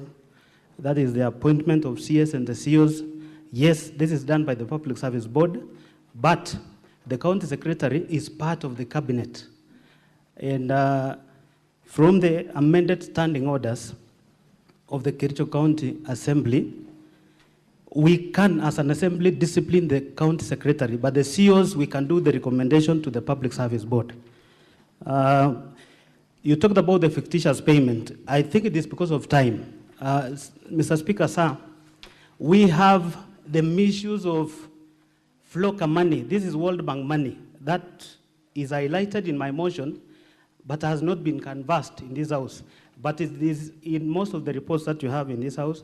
We also have strategic intervention projects. These are capital projects in the county government of Kericho, and I can highlight one which is captured in my motion, the Kunyak dispensary upgrade to become a health center. where, Mr. Speaker, a certificate of payment of Kenya shillings 8 million was raised even before the contractor started anything on site. It is wrong, and this is when the Committee on Implementation visited the site, the contractor was going to begin the works. But from the information given to the Assembly by the Department of Finance, they claimed that the facility itself is on the slab level and the kitchen is on the walling stage. This is contrary to the findings of the committee which visited the site. Mr. Speaker, we also have the misuse of enough CDP funds. It is also highlighted in my motion. And Mr. Speaker, even if you check the response from the governor, as of 10th of June, 2025, up to Kenya shillings 281 million, that is 266 million from the World Bank and 15 million from the county government of Kericho contribution has been used. If we had an opportunity to prosecute this, it will be appalling because this is a fund, Mr. Speaker, which has a manual from the World Bank. And I can tell you the governor cannot produce even a single minute from the county project steering committee. Mheshimiwa, whose question are you responding to? No, to this Honorable Cherargei. He was telling me that are we only pegging the impeachment of the governor on the fictitious payments? There are so many grounds that we raised, and that is why it's a matter of time. I cannot talk about the money for the death, Honorable Cherargei, because in our community, it is not good to take money meant for the death. And it was prosecuted, the money for the pastor. Of course, it was wrong. It was not part of the expenditure out of that money. So the county government of Kericho cannot account up to Kenya shillings 9 million. And the governor has a burden to prove to this house when he takes the stand. Senator Okenyuri, the voting system before, we used to do any division manually. But when the standing orders were amended last year, it then required the Assembly to use electronic voting even on a matter as this. And I can guarantee you from the logs that will be produced, and I followed when the director ICT was being cross-examined, each member who voted can be accounted for, for 33 of them.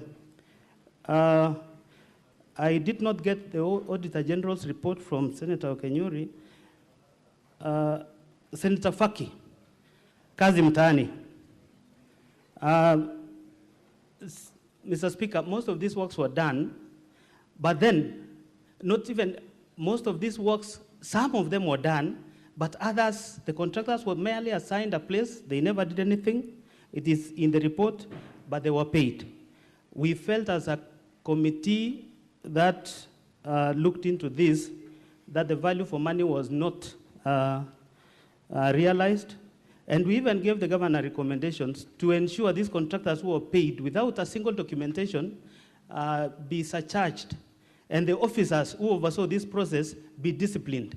As of now, it cannot be the CEC in charge of lands who will carry the burden, when we still have the municipal manager who is still serving to death.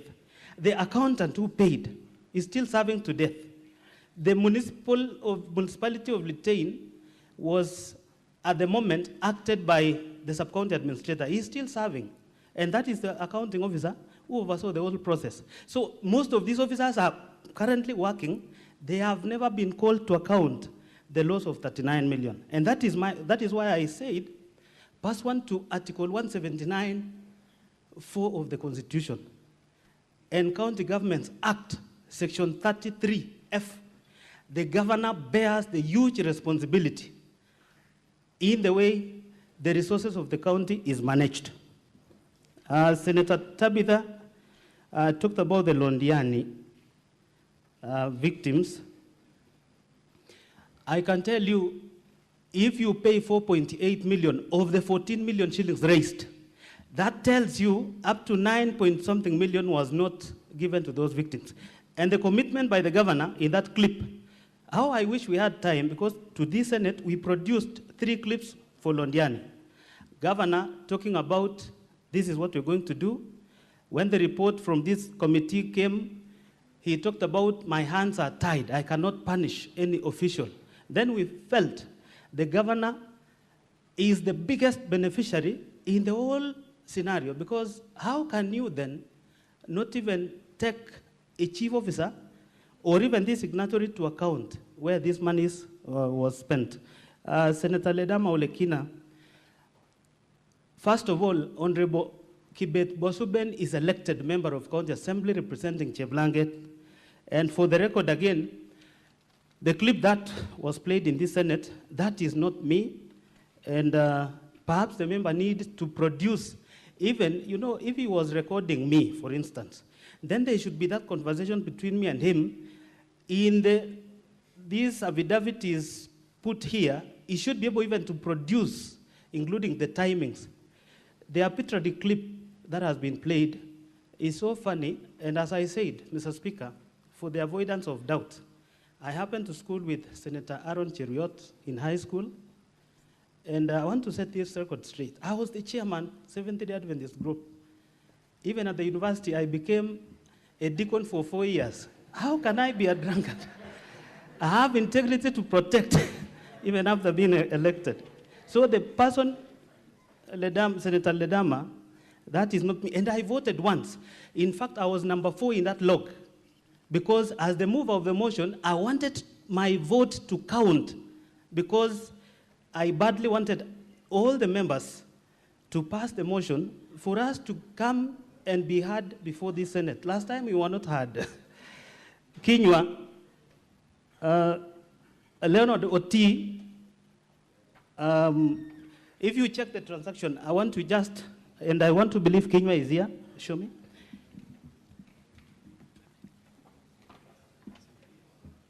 I would wish to request Kinywa.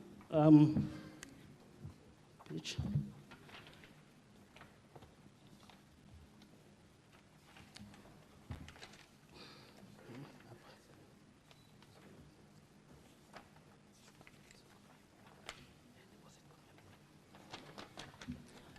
So, members, let me take you to volume 4D, page 60. If you check, when the fundraiser money was raised, Senator Kinywa, on 4th of July 2023, there was a deposit of Kenya shillings 13,653,660. That is in cash that was deposited into the account. And you can see 537,150. That was the pay bill money. That the pay bill was tied to this account. And you can see also 266,361. That money was sent by a businessman in Kericho who supported the family, and we have the 51,051 again. If you add all that money, it brings a total of 14 million and some amount on top. Now, you can see transaction began from date 11 of July. So this account was existing, but the county decided to use this account. So the transaction is where we are beginning from down there, where withdrawals were done. I want to believe I've explained. And so, Senator Muma, accountability to the Assembly. Of course, the executive is accountable to the Assembly through the CECs appointed by the governor.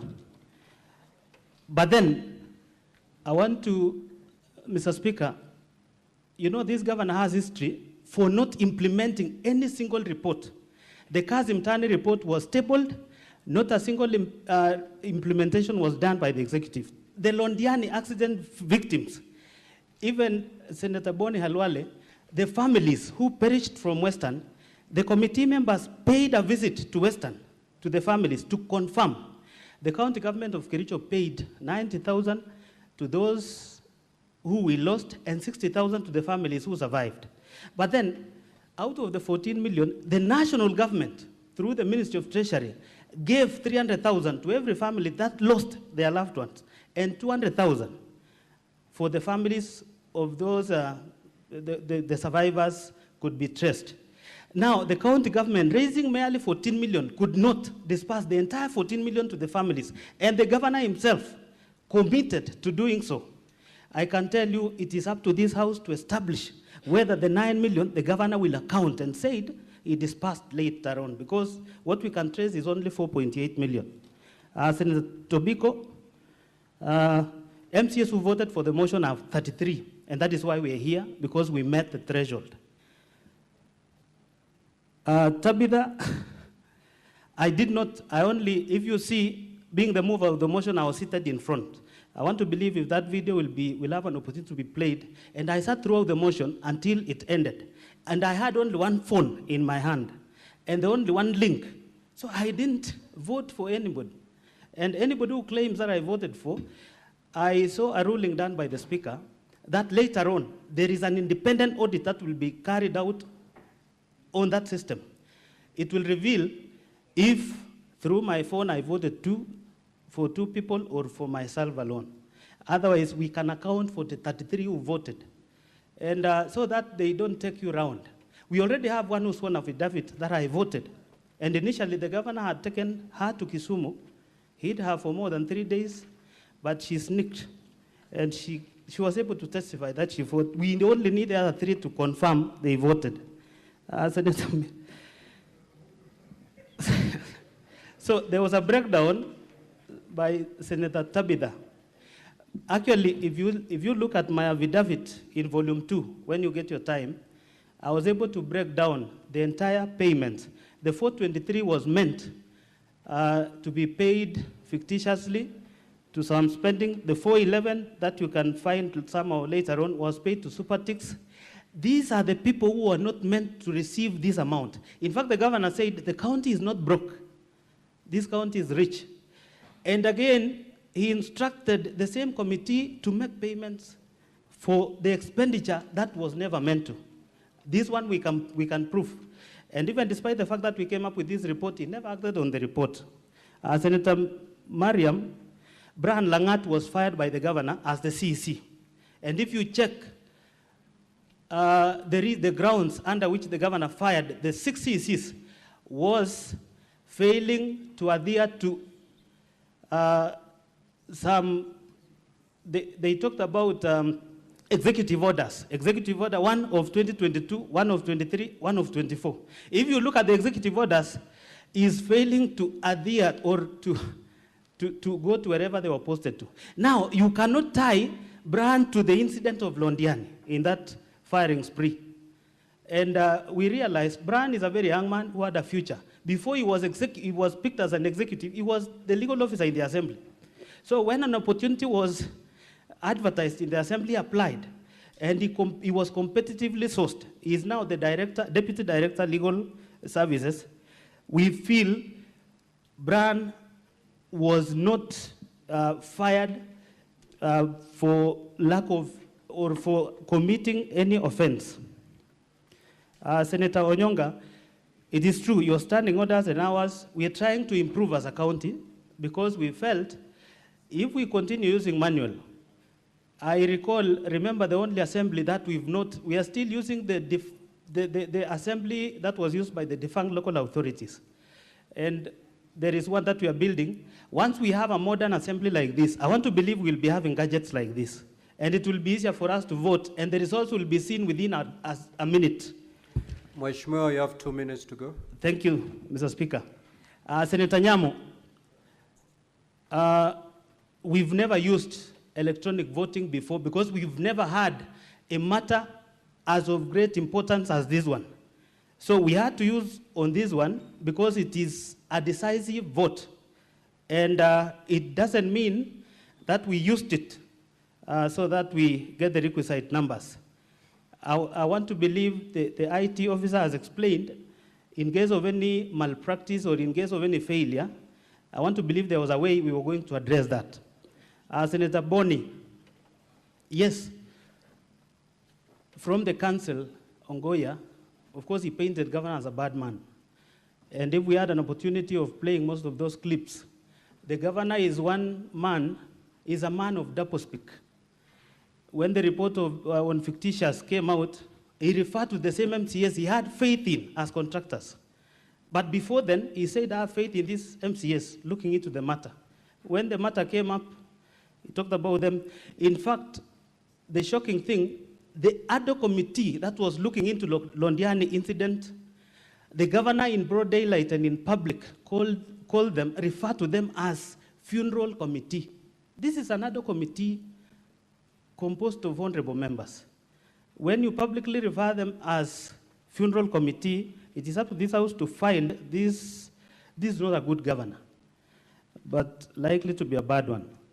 Senator Mungatana, actually, the composition of the committee that was spearheading the distribution of this money was co-chaired by the county commissioner. 90% of the committee members were appointed by the governor, and the officers, he supervises them. So this county commissioner had no role in that committee, despite the fact that he was a co-chair. I want to believe other things that was raised about the voting have been able to, the officer before has deliberated on. Senator Abbas, governor is the CEO of the county. And as I said, any misuse of funds that we've witnessed, we tied the governor to that because Pursuant to County Governments Act, Section 30, and Article 179(4) of the Constitution, the governor bears the greatest responsibility in the manner in which our resources are misused.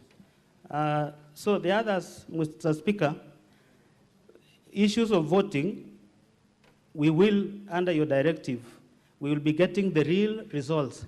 But I want to beseech this House, when the time comes for voting, please consider the issues of Kericho. It is not one. There are so many grounds, including the haphazard dismissal of staff by the governor. There is one CEC who was dismissed in 2023, a very young man, who went to school in a village, school, scored the best grade, came to Kenyatta University, was working for the Water Trust Fund. But the governor, by a mere text, he was dismissed. This is a governor who should learn that when you're given opportunity, you need to act according to Article 75 of the Constitution, conduct of the state officers, so that the governor should know, being a governor of a county like Kericho does not mean you are above the law and you can do anything as you think. It is up to the Senate to decide on behalf of the people of Kericho. Thank you, Mheshimiwa. Thank you. Now that the yes, Council for the County Assembly, you have something to say? Yes, please proceed. Mr. Speaker, sir, you will recall that at the close of our case, I had intimated that I would be making a very quick application. At the end of our examination in chief yesterday, we were told by the Senate that they reserved the interrogation of our first witness, Mr. Geoffrey Bett. We still wanted to have that clarification whether he's still needed because we still have him around. He's one of the witnesses that is living with disability, so we wanted to have that clarification first. And secondly, and related to the issue, at the end of his testimony yesterday, the said witness made an application for protection, not just on his physical attack, but even against bullying on social media. He has brought to my attention an incident that went against the request that he had made, that yesterday through a Facebook post by one Joan Chepkrui, whose Facebook name is Joan Kaku, alias Nadia, wrote the following words: Kiwete anataka kuhurumiwa na 80 million ilipotea department yake. That comment was shared in another Facebook page, that is Philip Mugo's Foundation. That specific lady, Joan Chepkrui, has been cited sitting at the Speaker's Gallery or the public gallery. In fact, she has taken lunch at the Senate yesterday and today, and therefore the simple request from Mr. Geoffrey is for stern action to be taken against that particular person who is still within the Senate's precincts. I'll usher in my senior to also make a comment on the same. Mr. Speaker, the most important thing for us is that the maker of that post is within these precincts, and the witness says that as he sat here, that lady was among the people sitting in the gallery just above your head, and that lady has eaten lunch with us in the Senate precincts, and he knows her personally because she's a neighbor from home, and she's a known blogger for the governor in Kericho County. Those are the instructions that we have. We think that those words that Mr. Mutuma has read are not only demeaning, but they humiliate a witness of that nature who was here, spoke his voice, spoke about this being a healing process for him. That humiliation damages his healing by far. We'll direct, Mr. Speaker, that if that witness is still within these precincts, because coincidentally for us on her page, she took some photos with some senators and did not name names, meaning she has been here. We have been shown photos taken yesterday with some senators in this precinct, validating the fact that she is within this precinct, and therefore, stern action is necessary. Thank you, Mr. Speaker. Thank you, Counsel for the County Assembly. Counsel for the Governor, just have a seat. The Senate can only do what is within its powers. To the first limb of your request as to whether the Senate wishes to engage further with the witness, the answer is no. To the second request, I was made to understand that yesterday the witness did ask for arrangements to be made so that he feels secure when he goes back home. We can only relay that information to the IG, that the witness, as he goes back home, he doesn't suffer any insecurities as a result of having appeared before the Senate. On the third one, on the social media post, as a Senate, we are not in a position to control what goes into social media or not. Now, Counsel for the County Assembly, since you've identified the culprit, you know exactly the remedies that are available to the witness.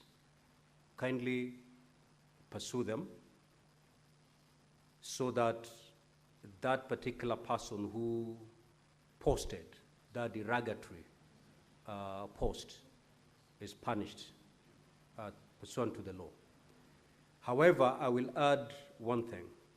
To the members of public, we are here on a very serious matter. And no member of public, nor the parties involved in this particular case, or even the senators, are allowed to intimidate any witness. That post is an intimidation of a witness. And therefore, be warned, whoever did that, because the reason why I told the Counsel for the Governor to sit down is we're going to degenerate into a hand-pecking exercise. My client has been mentioned, I need to say this. It will run all the way without finding a stop down the line. So a stern warning from the Senate is no member of public should aim derogatory remarks to the witnesses that appear before us. If you do, then as I've already advised Counsel for the County Assembly, you have a smorgasbord of remedies available to you. Ours is to give that stern warning. And should it persist, then we will, at an appropriate time, ask that member, if they're in this House, to withdraw from the precincts of Parliament, because that particular behavior cannot be tolerated while these proceedings are ongoing. Senator for Nairobi City County. Speaker, at the very minimum, because according to the rules, everybody who is in the gallery sits there at the pleasure of the Speaker. And if it is possible for the team from the County Assembly to point out to the Sergeant-at-Arms who that person is, I think it would be proper, because of the disrespect that has been shown to the process, that that person be removed from the precincts of Parliament. I want the team from the County Assembly to know that it is very difficult, as the Speaker has said, to control what people say on social media. Yesterday, some of the witnesses asked to take photos with me outside there, Honorable Speaker. And I've seen posts from Kericho saying that a bevy of young women has been deployed to confuse me. No, it is a bad thing because, Honorable Speaker, I personally consider myself public property, so that if somebody asks to take a photo with me, I cannot say no. But then they are going to insinuate that these young ladies were somehow deployed as a force to cause confusion, so that when we vote, we might not vote on the issues. But Speaker, this specific person, if can be identified by the Council for the Assembly, I think it would only be fair and proper that for this particular case they be ejected from the precincts of Parliament. I thank you, Honourable Speaker. Honourable Sifuna, I thank you for your piece of wisdom. But you see, the biggest problem will be the identification using that post. If I had the Council for the County Assembly well, is that that post is traceable to somebody known to the governor. So it is a process, because the name given in that post, if I understood it correctly, it is not the official name that that particular person uses. So you need then the very same people to, the IT people, to get that pseudo account, because it's using a different name, different from the person who is allegedly seated with us. So for us to be convinced that particular post and that name actually refers to the same and one person as the one seated here, it's another process. And that's why I'm saying it is very difficult for us. And the only thing we can do is to issue that stern warning. Assuming that pseudonym refers to the person you are referring to, then may that person be warned that we cannot tolerate that kind of behavior in the Senate. We may now proceed. We have concluded the case for the County Assembly. We will now move to hear the case for the Governor. Now, Governor, you have 5 hours to prosecute your case. Those hours are distributed as follows. 3 hours will be reserved for the Governor and his witnesses, and 2 hours will be allocated to the team from the County Assembly for purposes of cross-examination. The time taken by the senators for seeking clarification and questions, that is not part of the 5 hours that we have just apportioned between the two teams. Now, honorable senators, the Senate will rise at exactly midnight tonight. So we hope to conclude the case of the Governor before we rise at midnight. And then we shall resume tomorrow for purposes of deliberating and voting. Yes. Mr. Speaker, I thought these proceedings were gazetted for 3 days. What's the point of us sitting here until midnight? If we because the second day ends at midnight.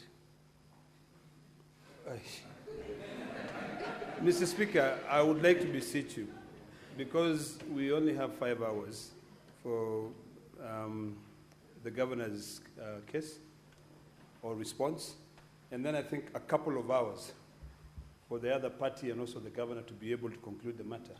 For us to rise at 6:30 You know, it's only healthy. And then we come back tomorrow when we are fresh, you know, at 9 in the morning, and then we deal with this matter and prosecute it. I think it's only fair, Mr. Speaker. Yeah. Yes, Senator for Nairobi City. Speaker, just referencing the Gazette notice for these special sittings that the Minority Whip has spoken to, we gazetted for 3 days, and I might be missing some commas in this communication, but it is only in respect of Friday that there was expression that we will only, the session will run commencing at 9 a.m. until the conclusion of the business of the day. So, Speaker, there is enough time tomorrow morning. I'm sure if we did, how many hours are left? 1.5 hours today, and then morning as well. I can, as whip, commit on behalf of at least the minority that we'll be here at 9 a.m. sharp, so that we are able to conclude the governor's case by around 11 or 12. And then we will have time to deliberate and make a vote. At least tomorrow we know we are here until the matter is concluded. So, Honorable Speaker, with kind indulgence, with humility, which is, you know, a rare trait for some of us, we are learning. So please, just reconsider, because my understanding of the Gazette is as such. Now, honorable senators, let's see how far our batteries take us. If they run low at 6:30, we're human beings, we shall abide. But let's see how far our batteries will take us. Let's proceed.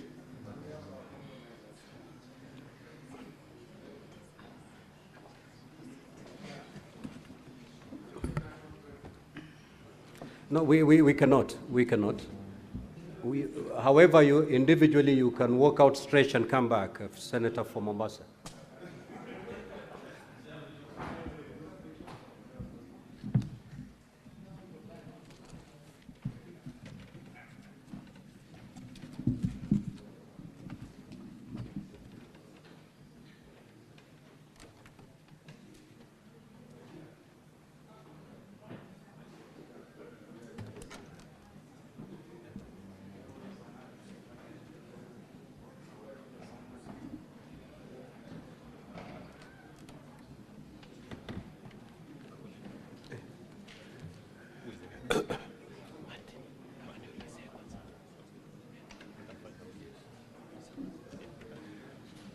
Mr. Speaker, sir, can I have the witness come in?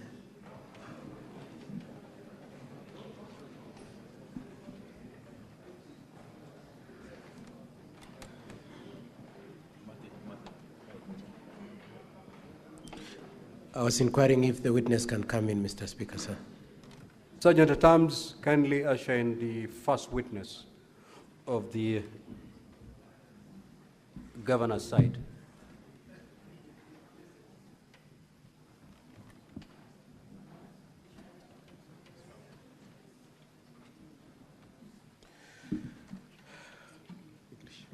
Honorable Senators and Mr. Speaker, sir, the affidavit of the witness is in volume 1 of the governor's bundle, page 128 to page 131.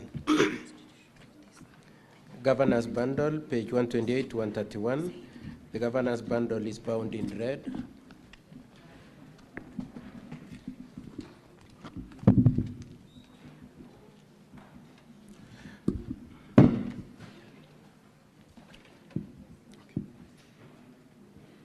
I, Martin Kiplangatiriot, do solemnly swear that the evidence that I shall give before the Senate in respect of the matters before the Senate shall be the truth, the whole truth, and nothing but the truth. So help me God. Mr. Speaker, sir, with your permission and the permission of my colleagues, I will lead the witness on non-contentious issues, and if my colleagues have any problem, they can say. Could you confirm that your names are Martin Cheruyot Kiplangat? I confirm.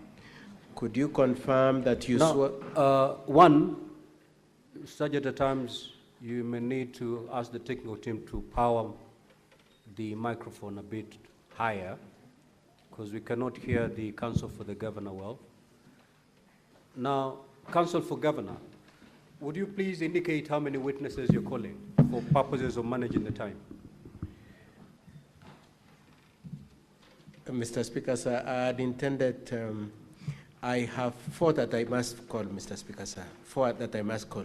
That is the 3 MCAs who were impersonated in the forts, the IT expert. After that, I had intended to call as many of the other 18 as my time could allow. Okay, you have 3 hours to do all that. That's okay, Mr. Speaker, sir. Thank you. Could you confirm that your name is Cheruiyot Kiplangat?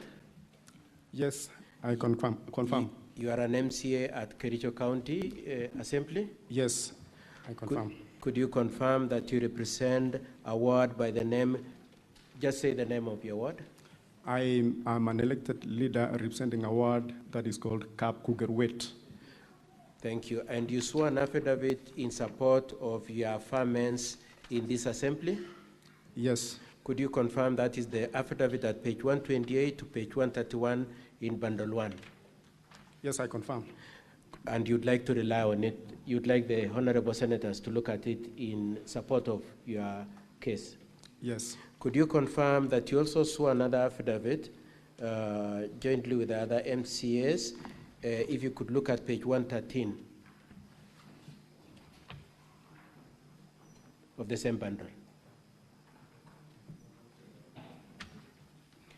Running Yes, page I confirm. 113 to 116. Yes, I confirm. And you'd also like to rely on that affidavit? Yes.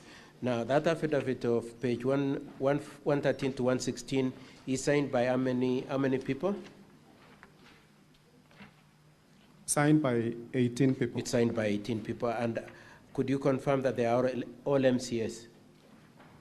They are all MCS. Could you confirm that what you are saying in that affidavit of at page 113 to 116 is that the 18 of you did not vote in favor of the motion?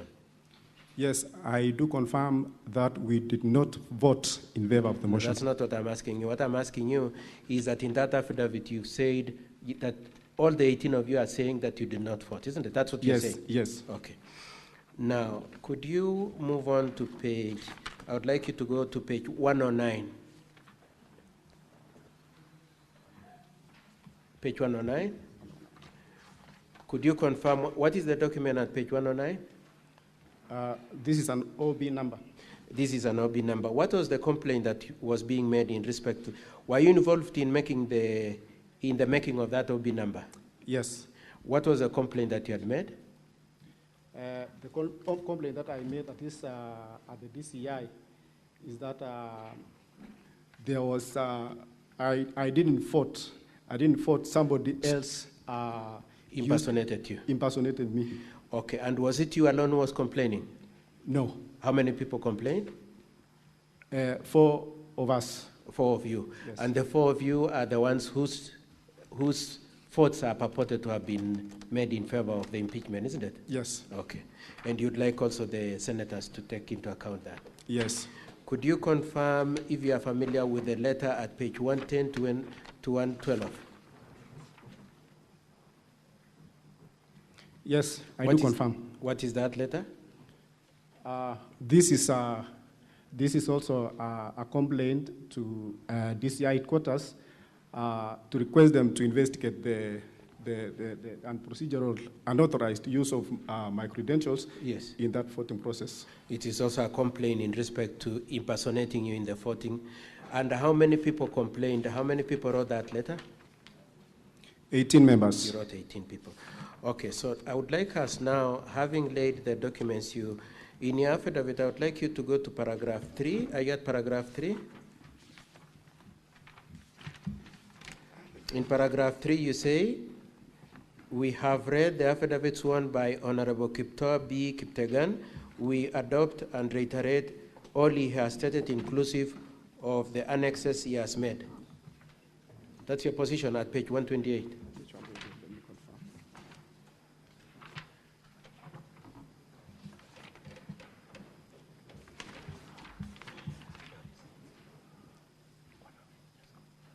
Yes. Could you confirm that that is your position, that you rely?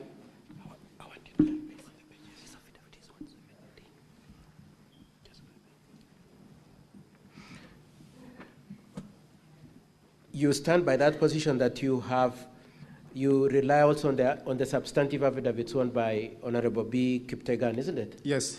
I would like you to be shown page 117 to 120.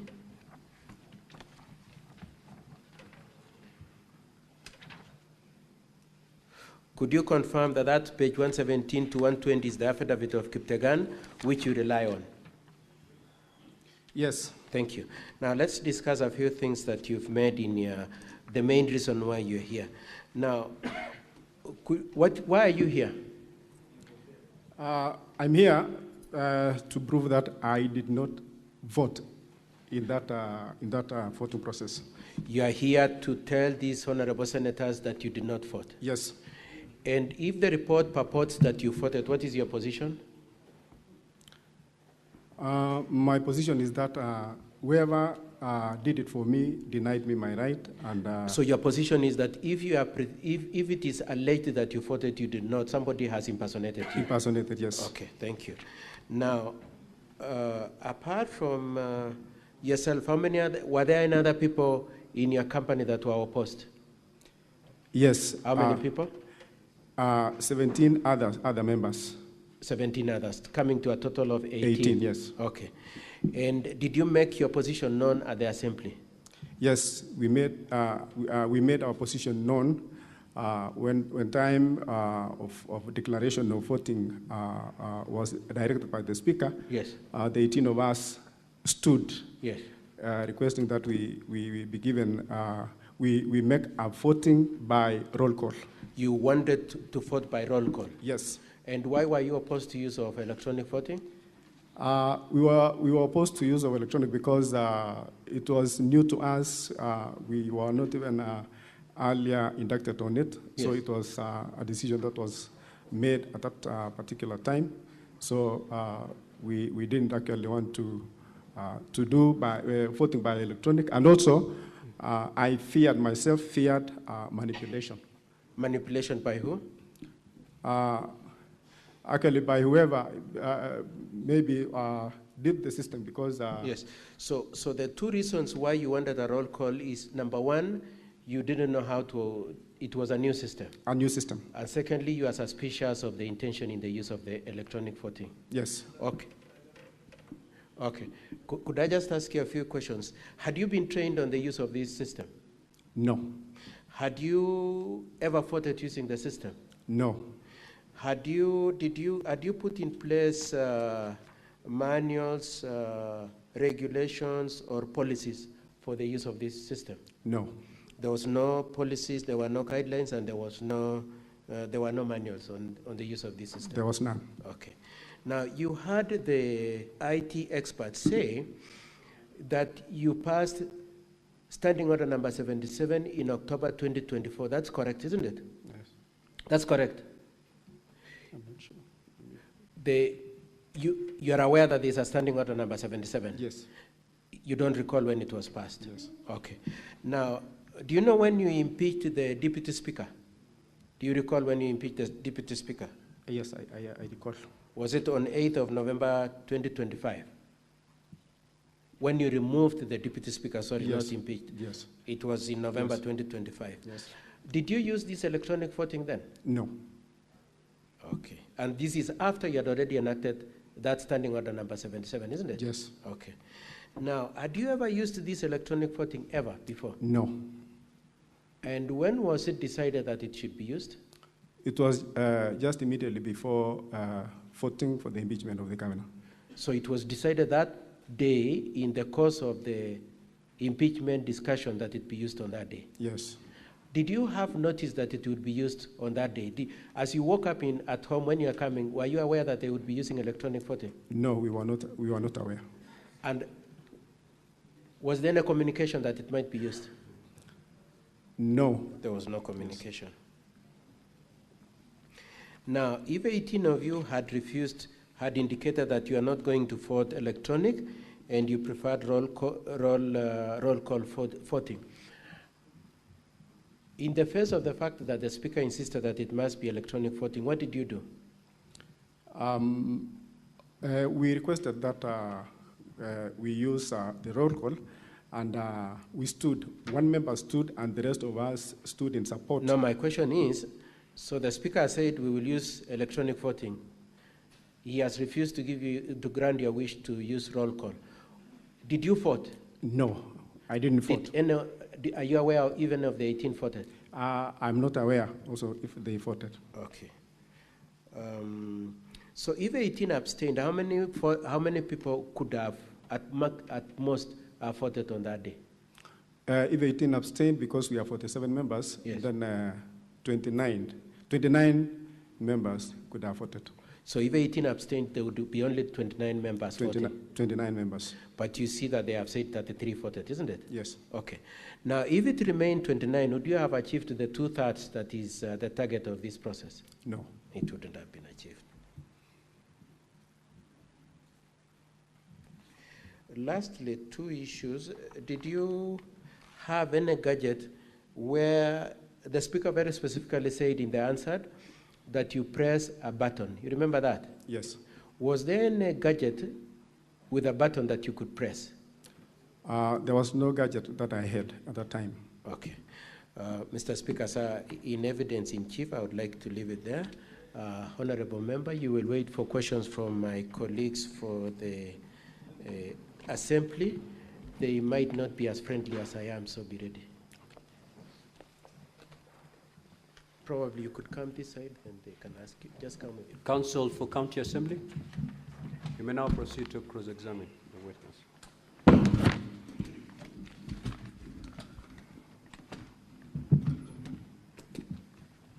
Thank you, Mr. Speaker, sir. Honorable Martin Cheriot, good evening. Good evening. I will ask you a series of questions. First of all, tell us whether you are a first-time member of the County Assembly or this is your second or subsequent term. First-time member. First-time member. And what is your level of education? Diploma holder. Pardon? I'm a diploma holder. In what field? Procurement. Procurement. Yes. So you are relatively a learned and exposed person, correct? Yes. You're also familiar with the use of mobiles and other internet facilities, correct? Yes. Tell us, for the last 2.5 years that you've been a member of the County Assembly, how have you been receiving communication on any issue pertaining the County Assembly?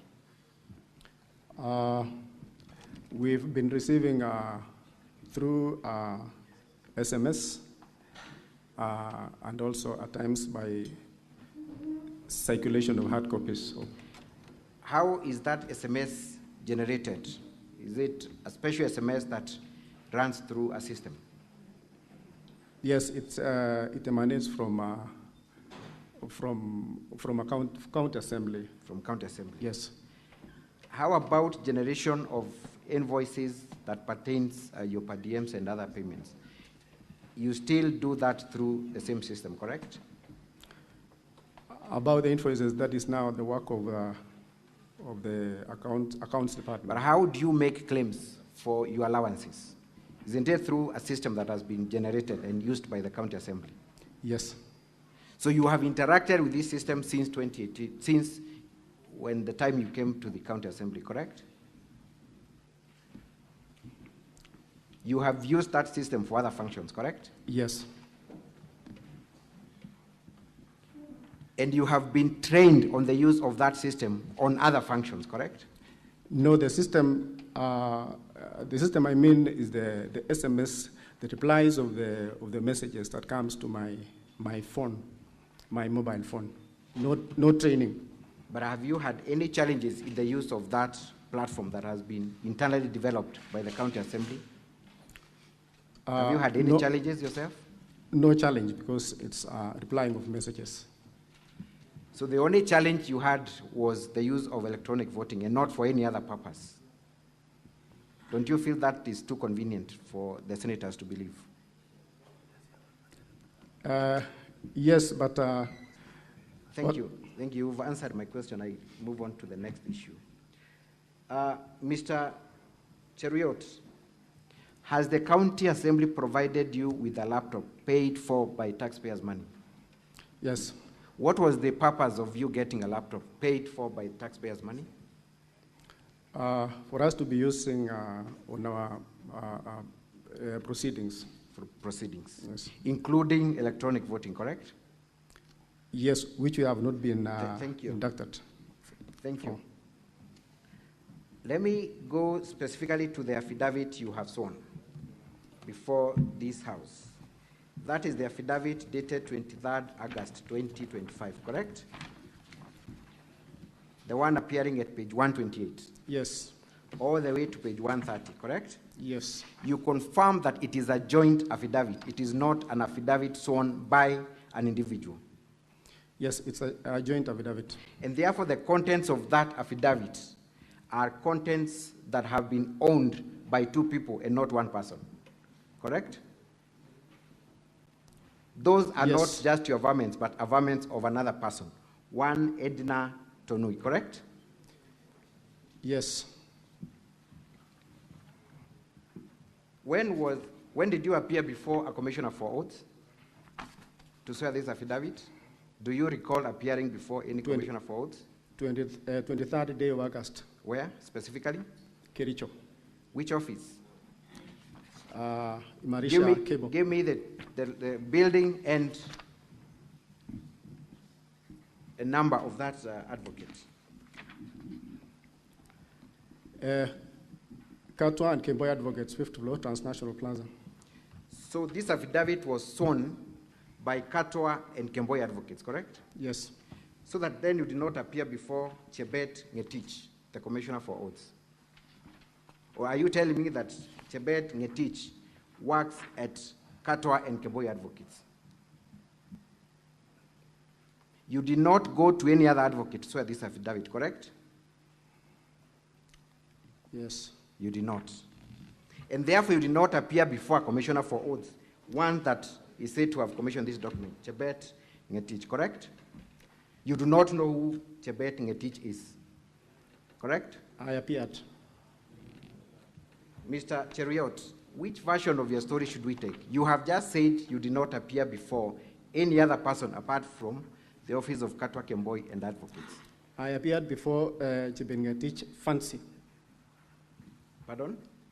I appeared before Chebet Ngetich Fancy. Give me the location of this advocate. Which offices does he operate from? Does she operate from? Marisha Cable Plaza in Kericho. Pardon? Marisha Cable Plaza in Kericho. Which floor?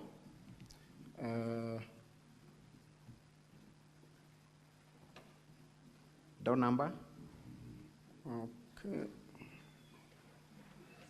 Second floor, I think. I want you to go on record because we are going to confirm these details, Mr. Cheriot. Because one Chebet Ngetich practices law and has commissioned your document, we can easily trace. So you need to think your answer through very carefully. Did you appear before Chebet Ngetich or not? I appeared, but I don't remember exactly which floor was she. In whose company were you? Which other person was in your company when you appeared before this commissioner for oaths? This one I was alone. You were alone? Yes. This affidavit confirms that two people appeared at the same time before a commissioner for oaths. You're telling these senators that you appeared alone. Don't you think that you're confusing the senators, Mr. Cheriot? Or at least you're not being truthful. When I signed, I signed alone, even though the affidavit appears to be to have been sworn by two people. So you do not recall seeing Edna while this affidavit was being prepared? I signed, and I think later she came and also signed because she's my colleague MCA. This is your affidavit, Cheriot. And at the averment, at the beginning, you say, we.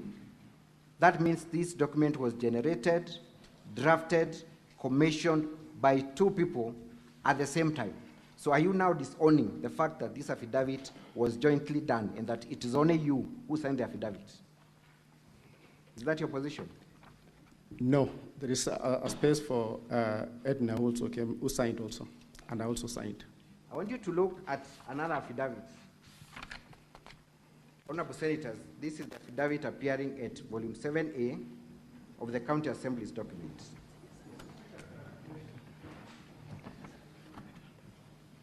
Clarification time is not yet, Honorable. Okay, just pause the time for the governor's team. Mr. Speaker, if you are following the proceedings, you need to remind the witness that he's on oath. He has changed his position 3 times on the same matter. So you should help us on which version we should follow. We want to know the truth. Just take note of whatever you're noticing. It will inform on how you will vote eventually. Proceed, Council. So for record purposes, again, Mr. Cheriot, you were not at any given time in the same place and time with one Edna Tunui while preparing this document. You were not. Yes, I signed my part. You won. That's not my question. That at no given time were you and Edna Tunui together in the preparation, signing, or commissioning of this document, correct? Yes. And therefore, when you append a signature at the end of this document saying that we, the above named, just read paragraph 14 of your affidavit appearing at page 130.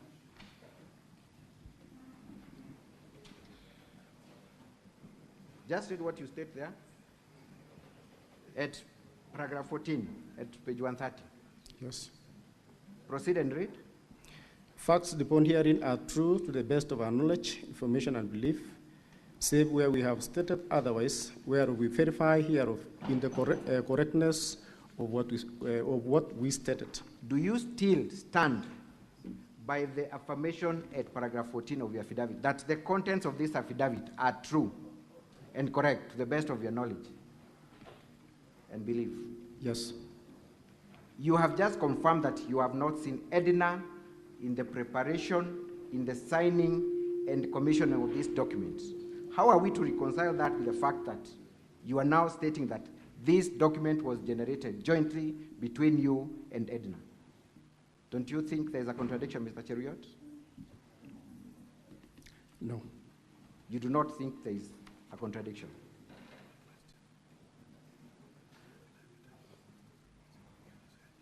I will put it to you, Mr. Cheriot, that you have presented a forged document before Senate, purporting that one Edna signed this document jointly with you. What would you say? No, I have not presented a forged document. Kindly look at the affidavit before Senate at volume 7A. Who is the deponent of that affidavit?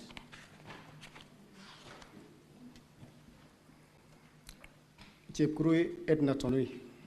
The same person that you have alleged you were with when you're signing this affidavit jointly, correct? Yes, but I stated I signed it. It's a yes or no. Is it the same person? Same person. Same person.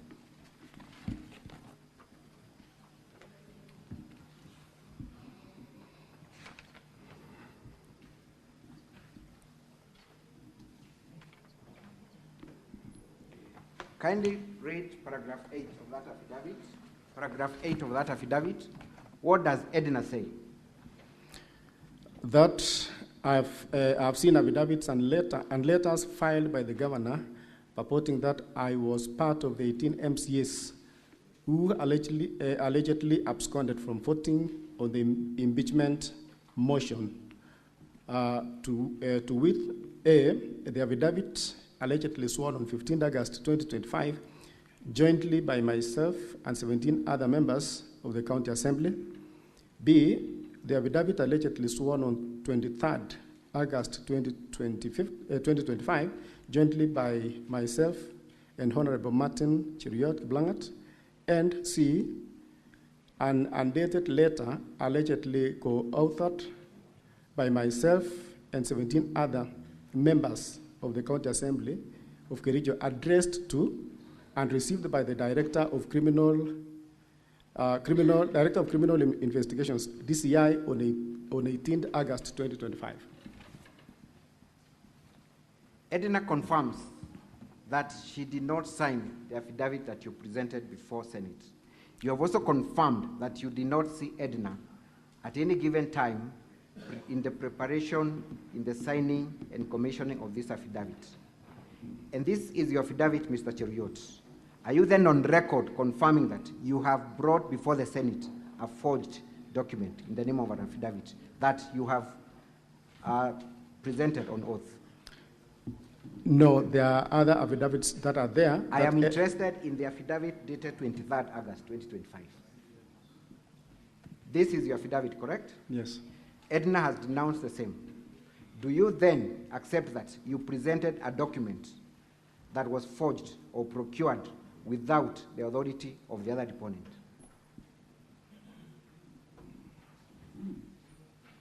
Please answer the question. No. No. Mr. Cheruiyot, as has been stated by Senator Kalwale, you have given different versions of the same story from the time you took the stand. You have also presented a document that you signed on oath that you've now disowned. The simple question is, why should we believe you when you say that you did not vote, when the system confirms that you voted? I did not vote. How credible is that statement in the wake of all the other lies and contradicting versions that you've given before this House? The link that was used to vote was sent to my mobile phone, which I never opened.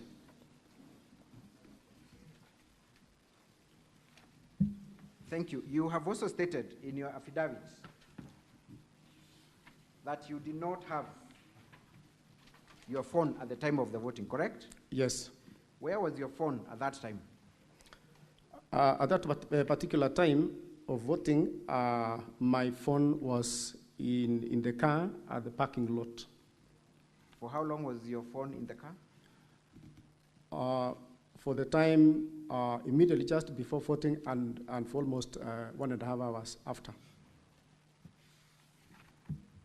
You have also stated in that affidavit that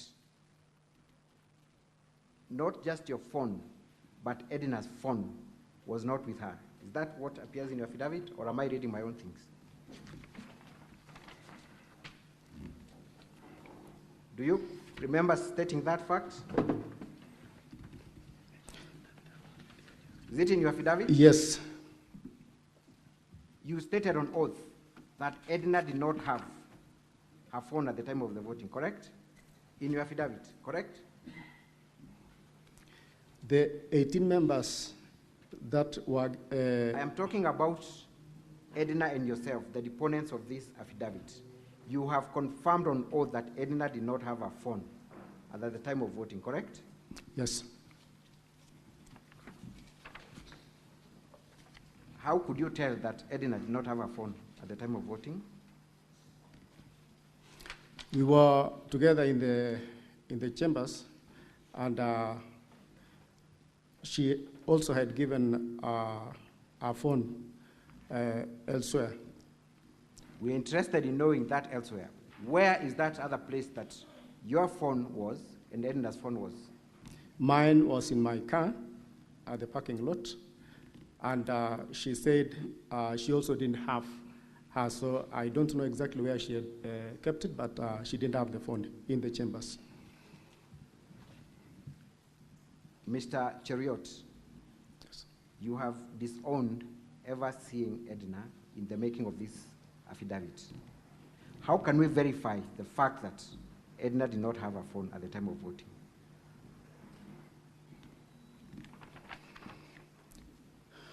She swore in another affidavit that she didn't vote. Which affidavit is that?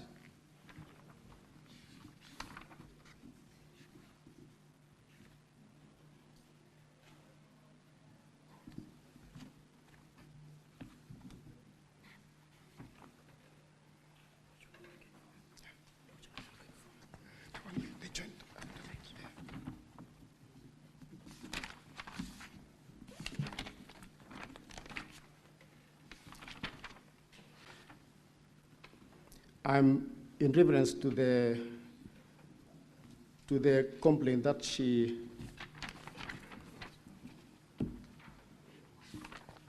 yes, there is an affidavit that is 113, page 113, that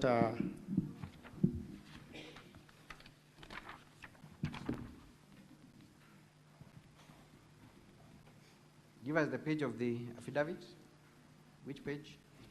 113 to 115. Again, that is a joint statement prepared by all the 18 MCs, correct? Yes. Was Edna with you when that affidavit was prepared? Yes. Who commissioned the affidavit?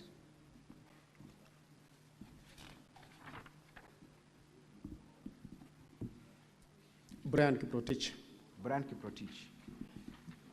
In which office did Brian Kiprotich commission this document from? Imarisha Cable Plaza. Which town? Kericho. You confirm that all of you appeared before that commissioner for oaths? Yes. Mr. Cheriot, were you for the impeachment of the governor, or were you for the position of saving the governor? I was for the position of saving the governor. You were. So you have not supported any process of impeaching the governor? You have not? I didn't support the process of impeaching the governor. Thank you. I want you to go to volume 3 of the County Assembly's document at page 120. Let's see what you contributed before the House in respect to the issue of fictitious payments. I want you to read verbatim your contributions contained at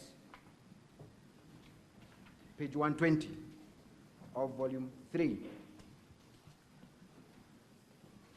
That's the Hansard's report, Honorable Senators, as contained at volume 3, County Assembly's documents. Page 120.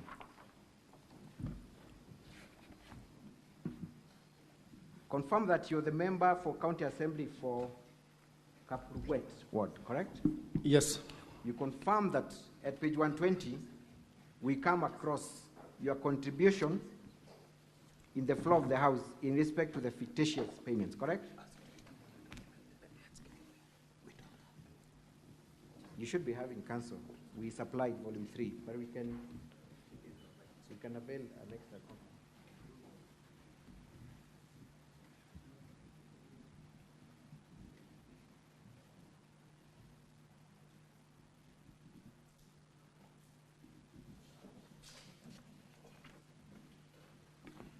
Page 120.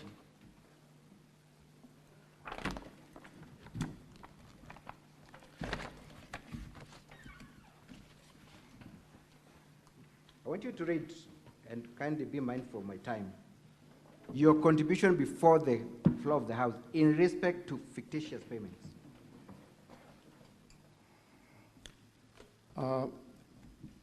Thank you very much, Mr. Speaker, sir, for giving me this opportunity to contribute on this report on fictitious payments. First, the Honorable Speaker, let me congratulate the ad hoc committee led by the chairman, Honorable Albert Kipkoech, for this very good and eye-opening report. Mr. Speaker, I want to say that one of our roles as House is oversight, and I want to say that we cannot stand aside and watch those who've been given responsibility to squander or to do the kind of payments they have done. And to cite a case in my ward relating to how the procurement process was done. I have read and heard from the members that a procurement process was initiated, and in a record of 3 days from the initial stage to the end, the payments were made. I have a project in my ward, the Honorable Speaker, that was done 2 years ago, and the work was done genuinely. Actually, the contractor did the work very nicely, and I'm wondering how a procurement can be done in a record of 3 days up to the payment, and somebody has put resources, a genuine person, has done very good works, and has not been paid for such a long time. I remember some of these officers, when we were bringing into serve the county, one of the aspects we saw was the aspect of integrity. And now, questioning where this integrity has gone, that now we are not being careful with resource, has gone, that now we are not being careful with the resources of our county.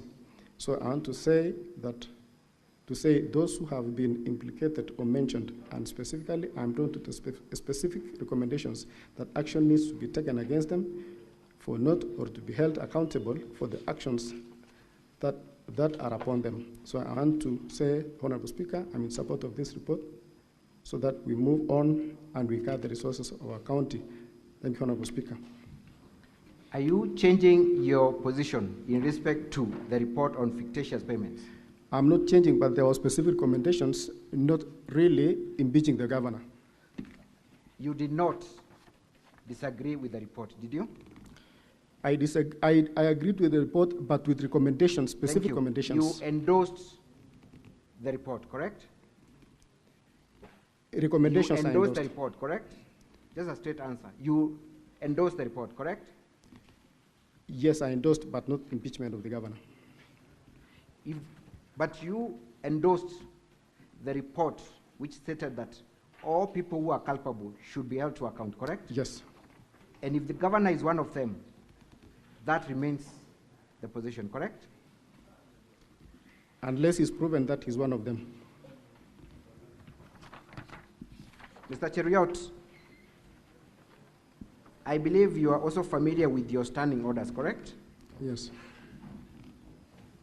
Kindly tell us what Standing Order 77 provides in terms of electronic voting.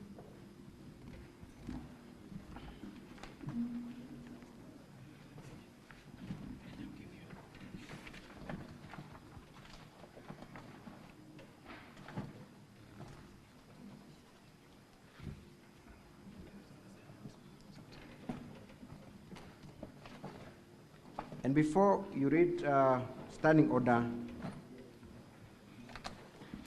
77, while we are still at that report, kindly go at page 178, volume 4A.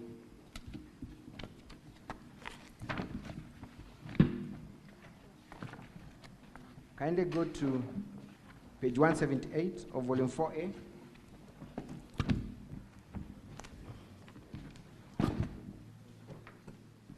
We are still talking about the same fictitious payments report, correct? Yes. At page 178.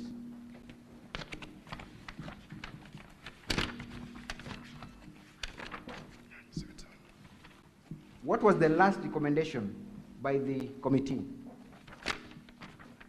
The last recommendation was that section 30, subsection 3F of the County Government Act 2012, the governor has overall responsibility of being accountable for the management and use of county resources, hence should take full responsibility for the anomalies. That is part of the report that you endorsed, correct? Recommendations. The report contained the recommendations, correct? Yes. We have seen you making contributions before the floor of the House, endorsing that recommendation, correct? And therefore you endorsed the removal or action being taken against the governor for fictitious payments, correct? Correct? All those found culpable for the... That specific recommendation targets the governor, correct? Yes, this one targets the governor. And you endorsed this report that targeted the governor for having the overall responsibility, correct? Mr. Cheruiyot, correct? It's a yes or no? No, I didn't target the governor. Did you seek to amend or disagree with any part of the report? We have seen you fully endorse the report. On Hansard's, had you not read the report or you're changing your version when you appearing before the Senate now? Which one is which, Mr. Cheruiyot? Either you had not read and therefore made contributions without familiarizing yourself with the report, or you're changing your version now. Which one is which, Mr. Cheruiyot? I read the report. So you endorse the report, as it were?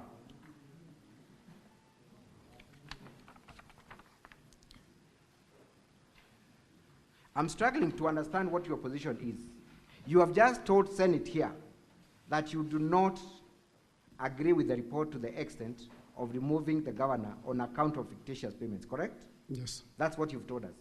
We have seen you on the floor of the House endorsing this report that seeks to hold the governor fully accountable for the same. Which one is your position, Mr. Cheruiyot?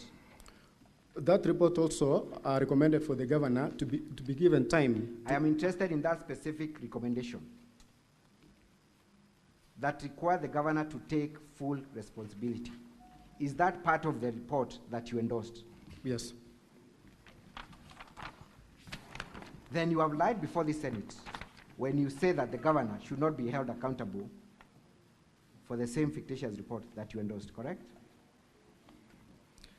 There are people in the department who are supposed to be held liable and responsible for the... Mr. Cheruiyot, what was the incentive for you to change your position from endorsing the report, from voting for the governor, for the governor's impeachment, and to now testify that you did not vote? What was the incentive? I wanted the governor to be given time to I'm asking you a very specific question. What was the incentive?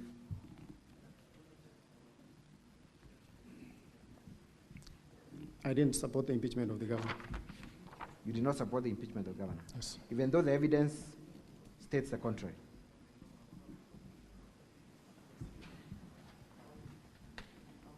Let us go to the standing order as my last line of cross-examination.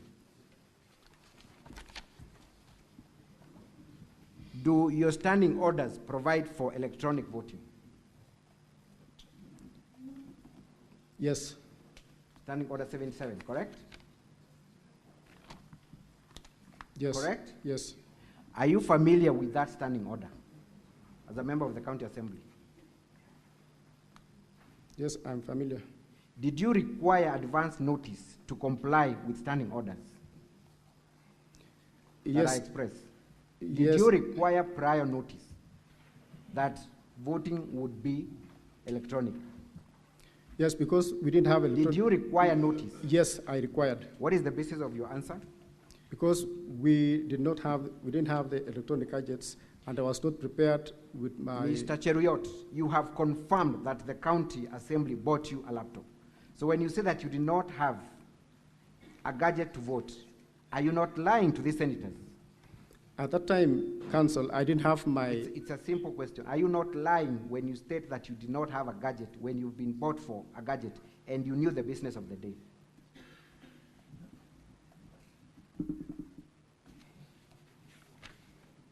You lied, correct? I didn't have my laptop at that time. Were you not aware of the business of the day? I was aware, but I was not aware that electronic system would be used. Mr. Cheruiyot, I put it to you that you are a very dishonest person who gives the version of the story that is convenient to you. What do you say? No. That is all for this witness, Mr. Speaker. Thank you. Any re-examination, counsel for the governor?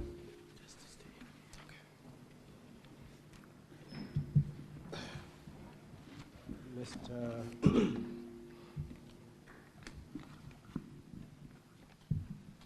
Martin, was there any time when you said that you supported the impeachment of the governor? No.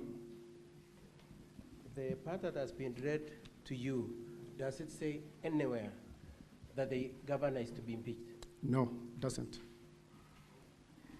And more specifically on the issue of the vote, did you vote in support of impeachment? I didn't. And that's your testimony in this assembly? Yes. That you did not vote in favor of the impeachment? Yes. Okay. Now, even assuming for one moment you had a different mind when you're arguing, were you entitled to change your mind before the voting? Yes. But your position has always been that you don't support the impeachment of the governor? I don't support impeachment. Okay, what did you want, what kind of action did you have in mind from the report on the part of the governor? What did you have in mind that should happen to him? Because there were other specific recommendations, Yes. so myself, I wanted the governor to be given time to implement what the So committee. your position is that the responsibility that the governor was to take on account of the fictitious payments, as is alleged, was that he be given time to take action on those claims? Yes. Now, you've been asked several questions in relation to Edna, and you are shown an affidavit sworn by Edna, isn't it? Yes. From the county assembly. Have you seen Edna come to testify in the whole of these proceedings? Yes. I'm saying, since we started this hearing, has Edna come here to testify, to come and give her testimony? No. You have not seen her? Yes, I've not seen her. Okay. Have you seen her say that the affidavit you have been shown is the genuine affidavit? No. You've not seen that? Yes. And can you say for a fact that the affidavit that you've been shown from Edna has not been forged? Can you say that? Would you know whether it's forged or not? No. It could possibly be forged also, isn't it? Yes, yes. Okay. Now, the affidavit that you jointly swore with Edna, were you with Edna when she was signing? Were you with her when she was signing?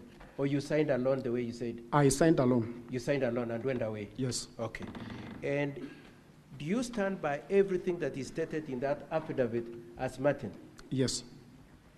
Do you know whether Edna would stand by them or not? Do you know? I don't know. You don't know, but you are speaking for yourself Yes. in terms of what you said, isn't it? Yes. Now, I would like you to look at page 131. Page 131. Yes, sorry. Yeah, put that up. Page 131 of first volume 1 of the governor's bundle. My apologies.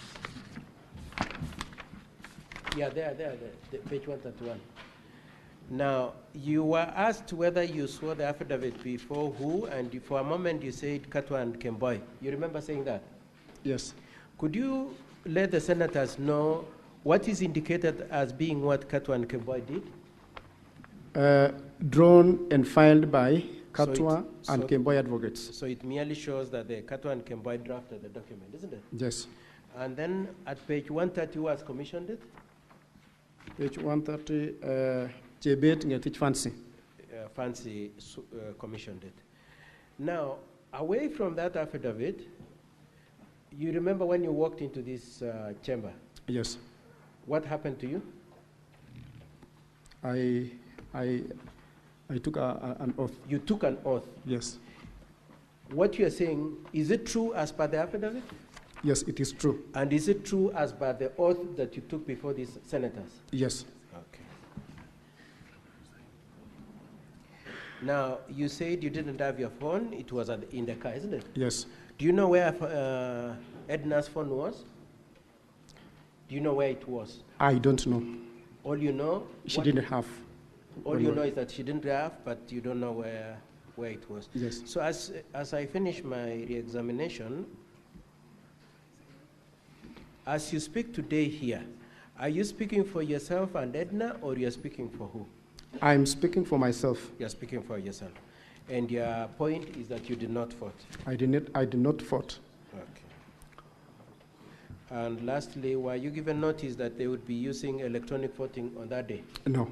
Were you given notice to make sure you walk into the chamber with your phone? No. Were you given notice that you should come with your laptop to the assembly that day? No.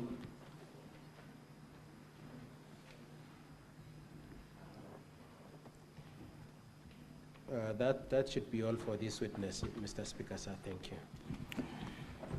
Now, honorable senators, it is time for you to ask questions and clarifications. I'll take phone this side, so that we move. Senator for Nairobi City County.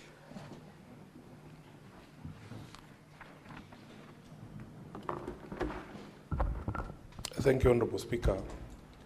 I want to refer the witness to the affidavit that starts from page 113 to 114 of volume 1 of the governor's bundle.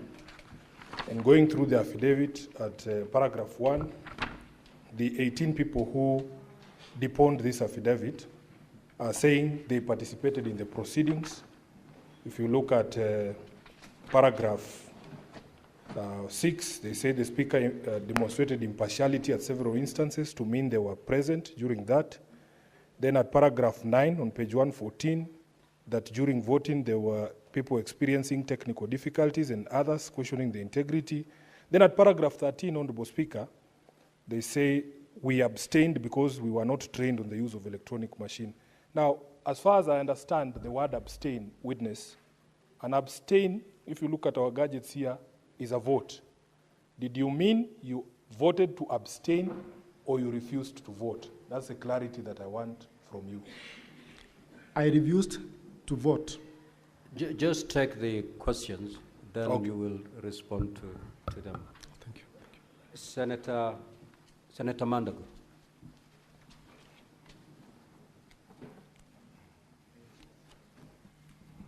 Senator Murango. Asante sana Mstahiki Spika. Swali langu ambalo ningetaka kuuliza mheshimiwa ni kwamba amesema alikuweko katika mbunge katika gatuzi za Kericho, na kwamba kuna matatizo ambayo ilimfuata. Mojawapo, kuna njia ya kupiga kura ambayo hamkuelewa. Kuna ushahidi wote ambao uko nao unaonyesha kwamba ukiambia spika wa mbunge la Kericho kwamba kuna matatizo kama hayo ama kuleta jambo hilo mbele ya spika, wakati mchakato mzima ulikuwa unaendelea kumng'atua gavana wa Kericho. Asante sana Mstahiki Spika. Senator Crystal Asig. Thank you very much, Speaker. First of all, Speaker, I'm not too sure the relevance of the last couple of questions by the counsel who asks the witness, were you told to bring your phone? Were you told to bring your laptop to chambers? I don't think anyone needs to be told to bring their tools of doing business to their place of business. It's like saying all of us should not come here, should have to be told to bring this or that, or the counsel to be told to bring his bundles for evidence sake. So, but on the same question, Chair, I want to ask the witness. You said that Edna did not bring her phone, but you did not see her, but you saw that she didn't bring her phone through the affidavit that you read. But as per your counsel's questioning, you answered in the affirmative when he asked, could that affidavit be forged? Do you know it to be a true affidavit? And you said no. And therefore, can you clarify whether the affidavit is something you're relying upon, or it is now something that you are dismissing as you do not know whether it's true or not? Next, Chair, I also want to ask, if you don't bring your phone or your laptop to chambers, how do you then do business usually, if void of the two? And lastly, Chair, I also want to ask the mover, oh no, I'll leave it there. Oh yes, I want to also ask the mover, according to your standing orders, if you don't vote yes or no or abstain, what then are you doing in the House? Because Chair, in this House, you have told many a time to us senators, you must vote either way. You cannot be in the chamber and just occupying space. Thank you. Senator Chute, I do not remember forcing honorable senators to vote. But anyway, that is for another day. Senator Chute. Thank you, Honorable Speaker. Honorable Speaker, I want to refer the witness to County Assembly Documents, Volume 4A. This was a question even asked by Senator Abbas before. I refer him to page 12. There was bulk SMS sent to 28 MCS. I wanted to know from the witness if he was among the 28 MCS who got the messages. Thank you. Senator Olekina. Senator Faki. Mr. Speaker, thank you. I wanted to refer the witness to the affidavit, especially on paragraph, on page 115 of the Governor's Volume 1. Did all the 18 of you attend the Commission of Oaths for you to swear the affidavit? And number two,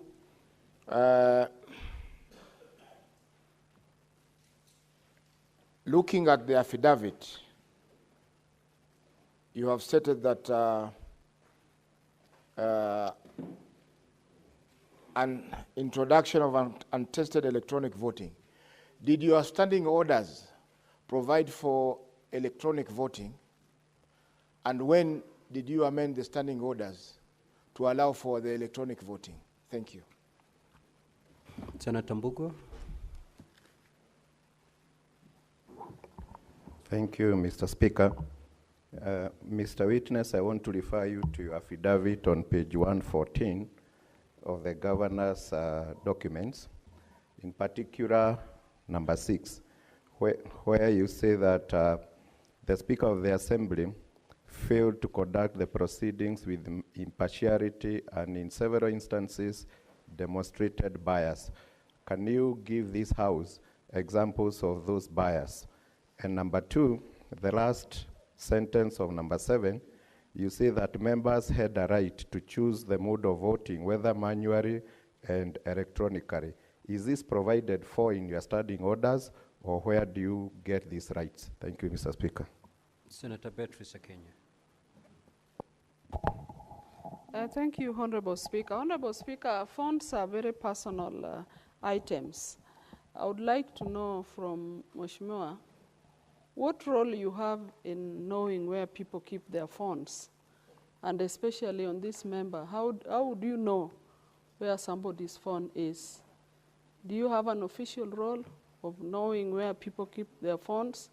Or for what reasons did you know where the honorable member's phone was? Senator Boni. Mr. Speaker, I would like the witness to clarify to us one common denominator for all of us who speak English language in this chamber today is that at one time you went to school.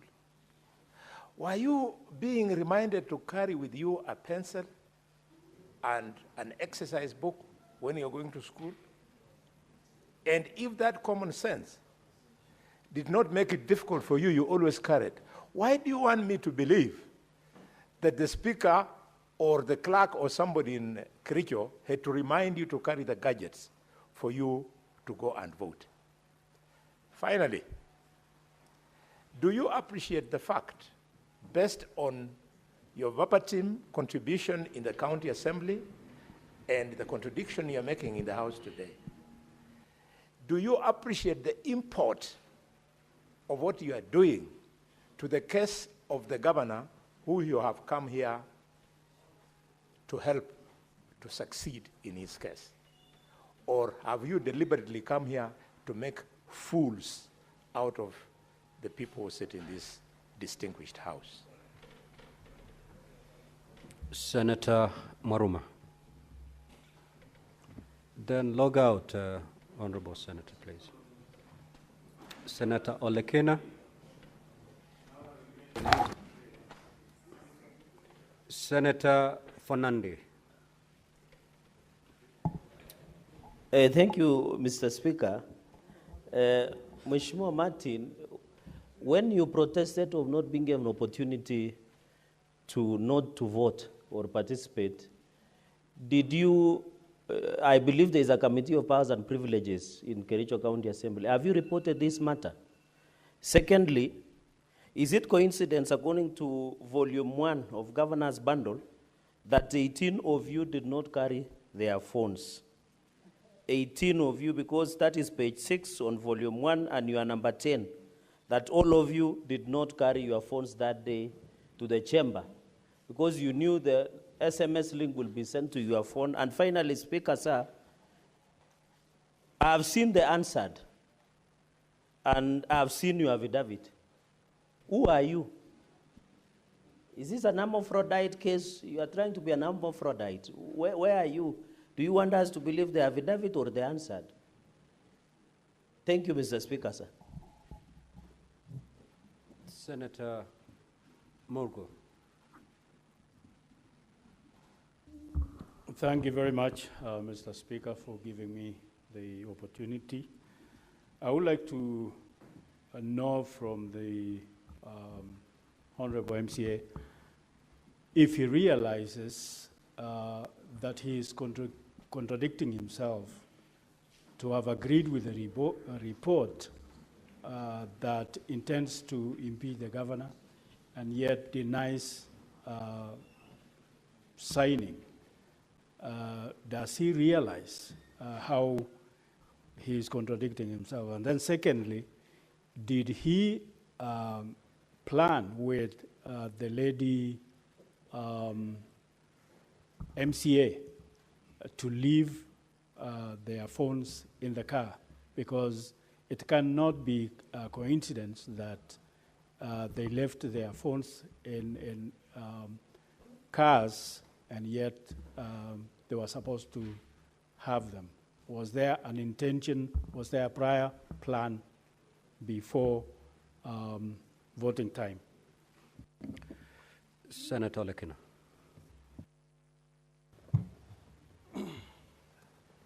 Thank you, Mr. Speaker. Mr. Speaker, I have to attest that this is the first time I'm seeing an affidavit signed by several people.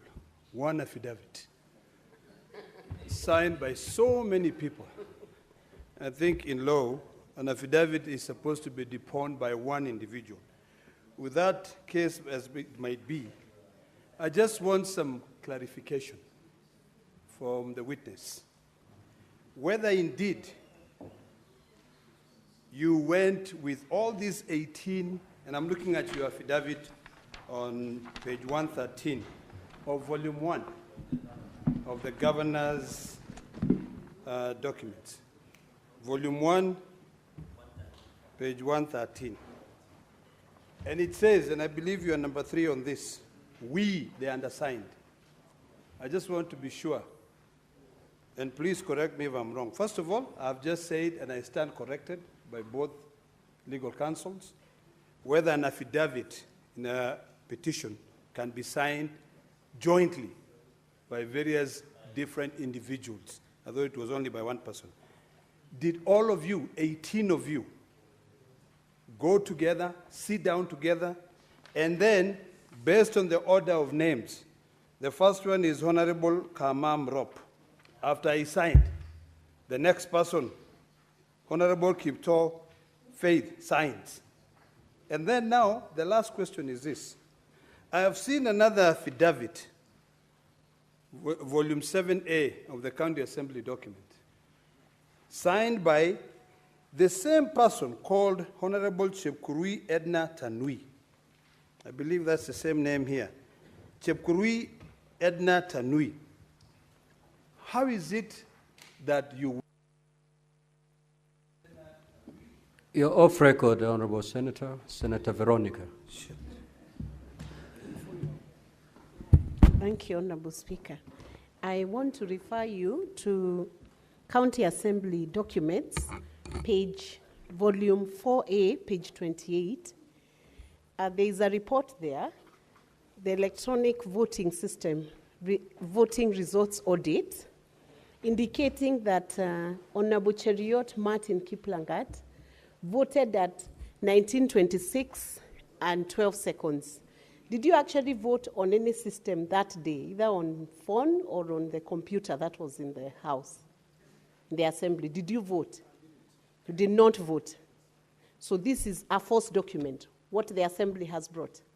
Or have you changed your mind about the vote you put on that day, and following what you have alleged in your affidavit, that you think this system came without a proper tendering process, was installed in the night? Did you change your mind because of the way the system was introduced as a voting system during the impeachment proceedings? You never voted. So you want to tell Senate this is a false document, the one that has been brought by the County Assembly of Kericho? the report on the voting, electronic voting system? They did the voting, the voting by electronic, but I myself did not vote. Was there a system that day that was used by MCAs to vote? Did you see any system in the assembly? There was no, it was using phones, MCA's phones. So nobody voted on a desktop or laptop? It was just the phones?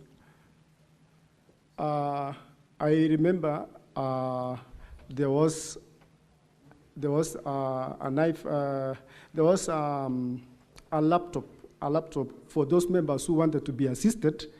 They were told that you can be assisted to vote. Senator Eddie, you know, Senator Veronica, you're not cross-examining the witnesses. You're supposed to, I know you're a lawyer, but in this instance, you're a senator. Senator Eddie.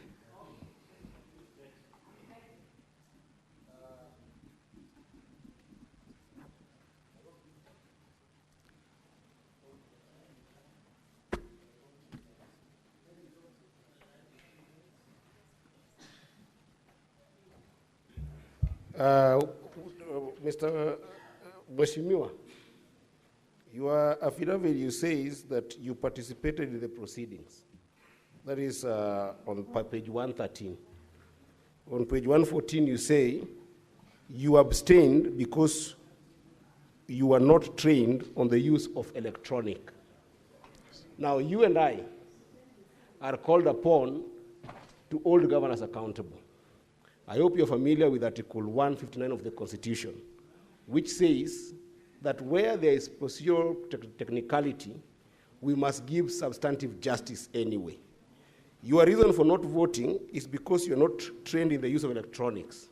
You follow the proceedings there, you follow the proceedings here, where there are glaring issues that have been raised in this case. Do you believe that the issues that have been raised in these proceedings and in your proceedings in the assembly are issues that are tantamount to impeaching the governor? Because your reason here is not because the issues have no merit. It's because the electronic system was not, you're not afforded the training grounds. As an MCA, do you believe that the issues that have been raised here and during your proceedings are issues tantamount to the impeachment of the governor? Senator Kisang. Thank you, Honorable Speaker. Honorable Speaker, this is the first witness that is testifying for the governor. And if he's the best witness, I think the governor is cooked because, Honorable Speaker, you cannot be reminded to come to work and carry the tools of work. As Senator Sika said, that is common sense. You cannot go to school without your books. Honorable Speaker, and the MCA has confirmed himself that there was a laptop that was used to assist those who could not vote. How come the 18 of them could not volunteer and go to be assisted or walk out because they did not agree with the process? In this house, sometimes when we do voting, if the minority side are aggrieved or they are not agreeing with us, they walk out. How come you didn't walk out? Or went to the clerks and assist you to vote? Senator Lominen. Thank you, Mr. Speaker, sir. I ask the witness, Mheshimiwa, did you participate in impeachment motion? Yes, the debate, I was there, but... And did you vote? I didn't vote. Which means did you use to vote? I didn't vote. Okay. So, did you see the other 18, the 17, did you see them vote? I didn't see them vote.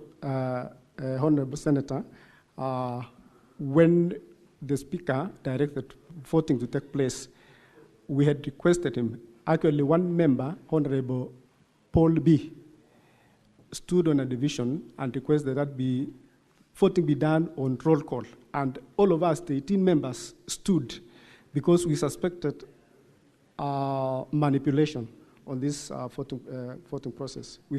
I feared manipulation myself. Confirm you are 17, not 18. Because did you see Edna vote? I didn't see Edna vote, but she stood when the rest of the members stood.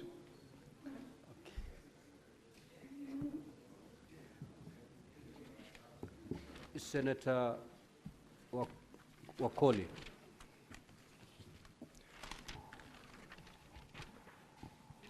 My first question, my friend, honorable member. Are these phones that messages were sent to you, are they county assembly phones or personal phones? Number two, did you receive any SMS to your phone to remind you that you are supposed to connect with the system to vote? Huh? I'm talking about that day. And number three, when you are getting into the house, like we have our honorable sergeants at times, they always check these systems to see if signals are working. Did your sergeant at times come across to confirm if there are Wi-Fi, data, so that when they call to vote, you are actually updated? Honorable Speaker, let me request that you allow me to respond maybe from what Mheshimiwa Senator has just asked about my phone. Is it personal or it's an assembly phone? Then I'll go back to the rest of the questions from the honorable senators. My phone is my personal phone. It is not a county assembly phone, so it's my personal phone. And also, you've asked of if I received the message to my phone. I've said at that particular time of voting, my phone was, I left my phone in the car. And since I didn't vote, later when I got my phone, the message was there. The message, the link, the SMS had been sent to my phone. And since I didn't have my phone at that time, I didn't open the message. So even up to now, up to date, up to today, as we are talking, the message is there. I have not opened. All of us, honorable senators, you know when a message comes to your phone, there is, when you click to open, it shows that you've opened the message. So because of my fear, myself, of manipulation of the votes, I feared really getting into the link. Thank you, Honorable Speaker. Senator Hazana.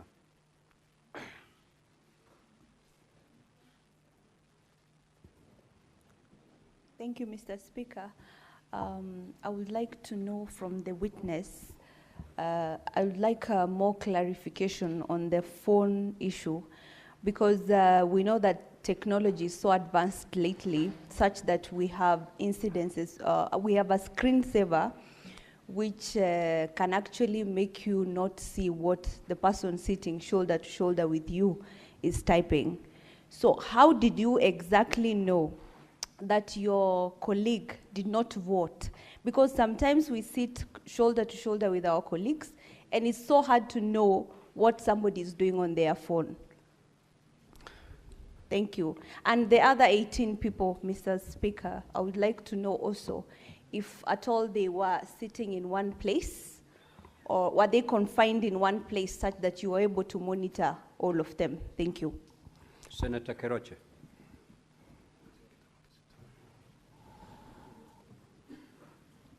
Thank you, Mr. Speaker, sir. And I also want to talk to ask one or two questions to the Mr. Witness. I think when you talk of the electronics, the electronics or the systems. And the first question you asked, your level of education, this is a diploma. And I look at you, you're not at 40. If Senator Kericho said about the technology is an analog, everybody will believe. But you now, it's very hard for people to believe that you ran away because of the system. And then, the other question, it's better you'd have even used, if I was your lawyer, I would have used and said, I didn't want to impeach the governor, but not about the system. The other, do you have your phone today? Yes, Honorable Senator, I have. How many times do you forget your phone? Because I know the young people, they don't forget. There is one thing they don't forget, their phones. Thank you. You are talking to your mother. That's why I know everything. Thank you. So, Honorable Member, you may now proceed to respond to the queries. Thank you, Honorable Speaker.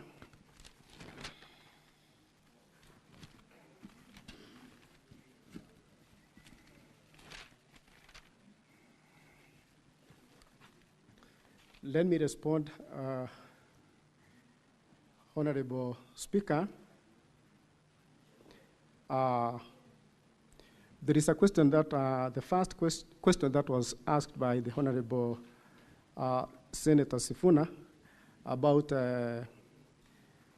abstaining or did not vote. I deliberately did not vote because, as I've said, I feared manipulation in this. And before, the Honorable Speaker, when the debate was going on, it emerged even before that some members, I included, 4 members, were emerged that they already have been voted for. So the reason why really I didn't vote is because I feared manipulation.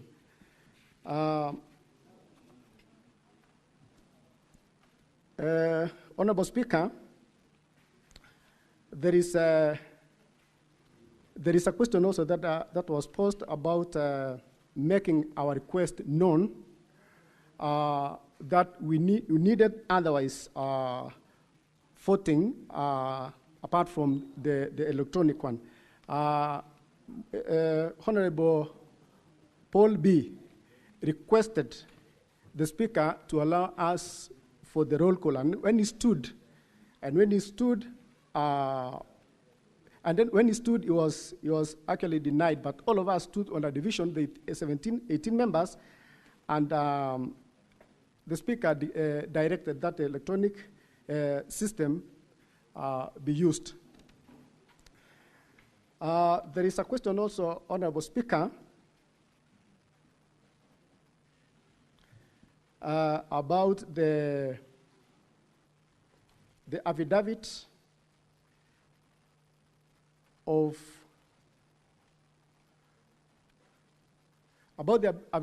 Edna Chepkirui, affidavit that was where the 18 of us swore and to say that she was there and she swore in that affidavit as one of the 18 members.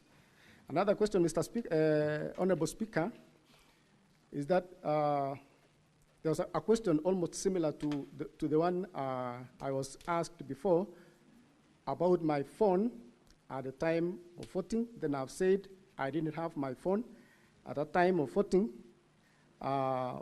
It was in my car. And also, Honorable Speaker, there is another question also that was posed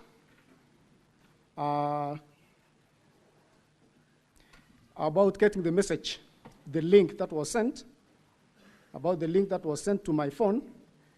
And I want to confirm here that the link was sent to my phone. Later, when we came out of the assembly of the chambers, I saw the message in my phone, and I've stated that message is there. I didn't open the message. It's an evidence that I didn't vote that day. Madam Speaker, there is a question of all of us attending the commissioner for oath. I think this question was posed by Senator Olekina. Yes, all of us appeared, the 18 of us. Also, there is a question that was posed about the electronic vote.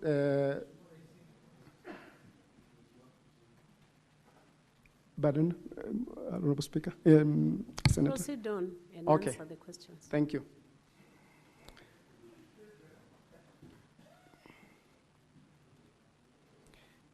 There is a question also that was asked about, yes, standing order providing for the electronic voting. Yes, it provides, but also it provides for the roll call that we requested. So majority of the members that did not vote actually was not comfortable with this, with the mode of voting. So that is why I myself did not vote. And I've said I feared my vote could not be taken rightly, since I was not for the impeachment.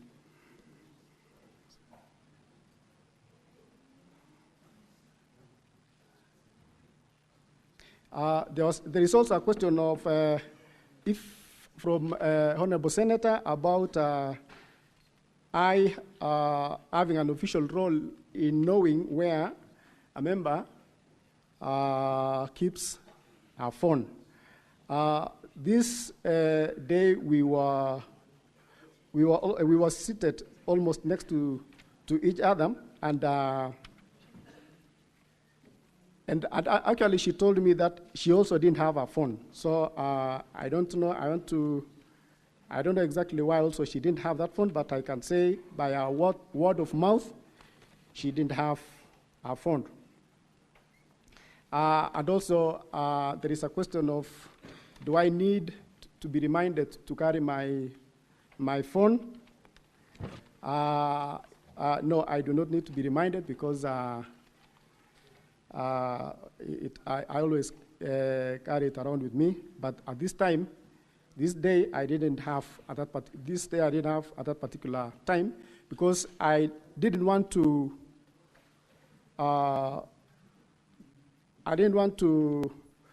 There were many calls actually coming from my people on the ground, so this was a weighty matter that actually needed a lot of attention. So I didn't want a lot of interference, maybe from the callers. So I kept it in my car. There was a question also that Honorable Senator said that asked if I've come to make fools out of the senators. No, kindly, I've come to give my evidence, and this is a house of honor, a house of we regard highly honorable senators. There was a question also.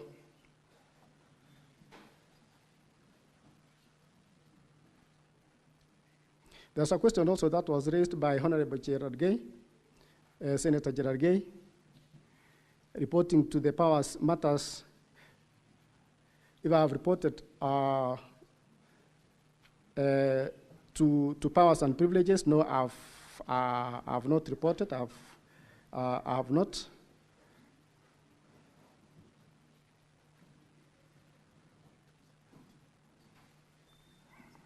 Yes. There is also another question of actually referring back to Mheshimiwa Honorable Etna about the phone that was asked by, it's actually similar, it's a similar question also that that was asked by an Honorable Senator about planning for Etna to leave her phone, or whether we planned to leave our phones outside or elsewhere, away from the chambers. We didn't. Each member had at an application is on her own or his own to do whatever with his or her phone. I think there is also, I've responded to what Honorable Senator Olekina said about going to sign the affidavit. And yes, Honorable Madam Speaker, there was a question also that you posted that if you wanted me to confirm whether I voted at 9:26, and I confirm that I did not vote.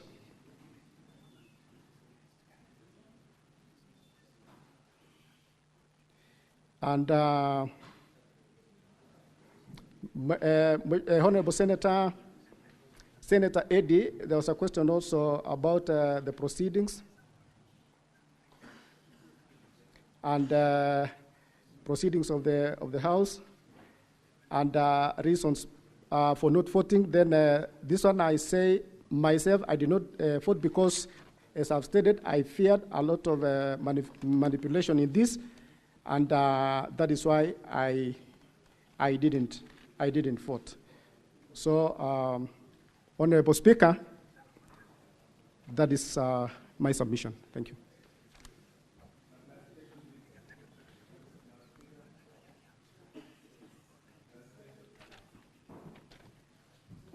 Senator Tabitha, I will allow you indulgence to ask just one question.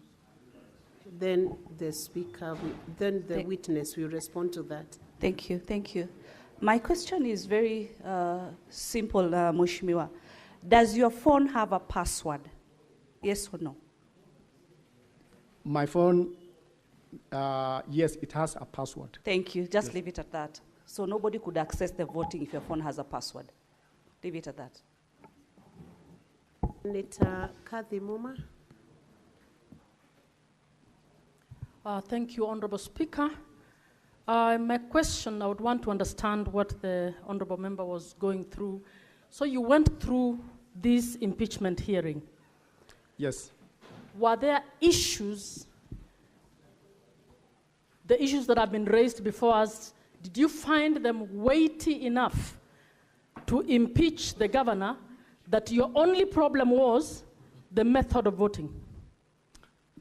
No, I didn't support the impeachment of the governor, and I myself wanted to vote no for the impeachment of the governor. But as I said, I feared manipulation of the votes. I didn't trust the electronic process. That's why we had requested for the roll call.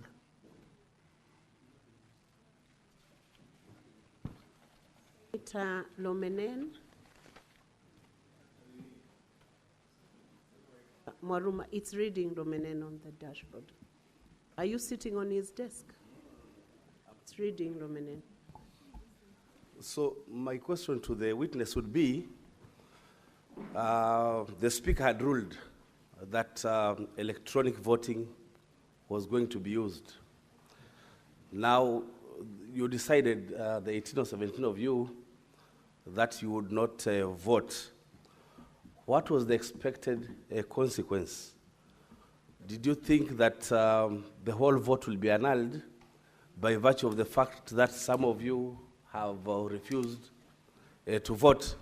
And if that is the consequence that you expected, can you invoke that part of the standing orders that you are referring to or you relied on to annul that vote? Because whether you vote or you don't vote, the vote will still count when others have voted. Thank you, Honorable Speaker. The Honorable Senator, as I've said, the 18 of us,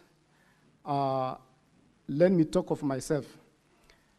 We wanted, since we had not been inducted into this mode of voting that is electronic, we had requested the Speaker that he gives us the leeway that we use the roll call for this process, and because we believed it was a transparent way. And since he directed that let it continue that way. So the 18 members who had requested for this roll call never voted. And the process of voting continued, and the 29 members actually was in support of the voting, electronic voting system. And after the voting, the results came out that it was 33 members who voted, whereas the 18 members who had requested otherwise, their votes were not captured because they didn't vote. So that was our fear, that there could be manipulation kind of. So that is why we declined to vote. Thank you, Honorable Speaker. Witness, you are still not discharged. Senator Karen Nyamo and Senator Peris Tobiko, in that order. Honorable MCA, you have stated that you did not vote because you feared manipulation. Manipulation by whom? And who had the admin rights during these proceedings of the governor's impeachment? Honorable Speaker, that one I can say, since the Speaker declined to give us the roll call voting, then we feared manipulation from the Speaker. Thank you, Honorable Speaker. Senator Peris Tobiko. Thank you, Madam Speaker. Mr. Witness, how many, were all the MCAs present at the chamber during the voting? And in your observation, how many voted yes and how many voted no? Yes, thank you, Honorable Speaker. All the MCAs, the 47 MCAs were present in the chambers, and since the 18 members did not vote, we expected, or I expected that 29. You said, yeah, it's a special proceeding. Sorry, Madam Speaker, I was trying to intervene because the Honorable MCA is not answering my question. He's insisting that the 18 voted. Edna is insisting she did not vote. So I'm asking him, are you going on record to tell us that Edna is lying, that she did not vote, that she voted and yet she did not vote? Honorable Speaker, sorry.